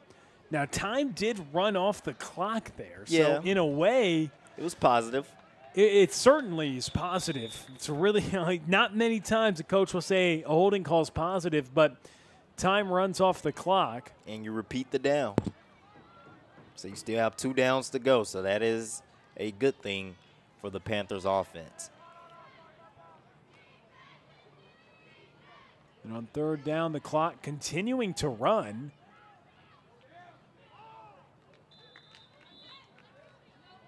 And up to about the 20-yard line. And that ultimately will give Colleyville the victory. 4th down, they won't have to run another play, so a holding call does the trick at the end of the ballgame. And the Panthers win this one. Final score, 29-27. The Panthers hang on despite a furious comeback and dramatic blocked field goal for a touchdown for Burleson. It wasn't enough, and Colleyville hangs on for a 2-point win. They move to 5-2 in district play, in a position, if they win next week and Mansfield Summit wins, to be the number 2 seed in this district. So, a lot on the line, of course, for that Summit Seguin game next week for Colleyville's postseason. But other than that, they'll be right back here at Mustang Panther Stadium next week to close out the regular season against their rival who they share this stadium with. They're going up against Grapevine next week, and it'll be a hungry Grapevine team who will be looking for their first victory of the district season. So that'll be a big one coming up next week. But Colleyville hangs on. Burleson kept it close, but Colleyville in the end able to run the clock out. Yeah. Another really good game. 3 straight weeks where the game came down to the final plays, the final stages of the game. This Panthers team is battle-tested. Not the performance that we were looking for today. We were looking for a dominant performance, looking to see the backups maybe in the fourth quarter today, but that wasn't the case. But when they got stops, when they needed stops, they got them. And when they needed scores, they got them. And they hold on. And we get to see another week where playoff implications will be huge, as we need a win against Grapevine and we need a Mansfield Summit win as well. Or is it Arlington Seguin? No, Summit. It's Summit, yeah, for us to be that 2 seed. So real important football next week. We're going to have a tough one against Grapevine. I know that they haven't won a district game, but they've lost a couple of close district games, and it's a rival game. It's a rivalry. It is the battle of the Red Rail rivalry game coming up next week between the two neighboring teams that share the namesake for this Mustang Panther Stadium. Colleyville Heritage, of course, they dominated that game last year, 36-7. And they will try to do the same. The Panthers have claimed 6 of the last 7 meetings in that, and they hold a 15-6 series edge dating back to 2004. So they'll try to continue that dominance against Grapevine next week and close out the regular season on a high note before Jerry Edwards and company get ready to go back to the postseason, making it a couple decades straight of playoff football for this Panther squad. But that wraps it up for tonight. Colleyville 29, Burleson 27, our final score. Shout out to all our great sponsors and J. Caldwell Custom Pools for bringing us that fourth quarter. But we send you home tonight saying so long from Grapevine, Texas. For Tramel Jeffers, for London, for our entire crew doing a great job on this Panther Friday Night Radio broadcast. I'm Will Connerly saying have a great evening and so long from Mustang Panther Stadium.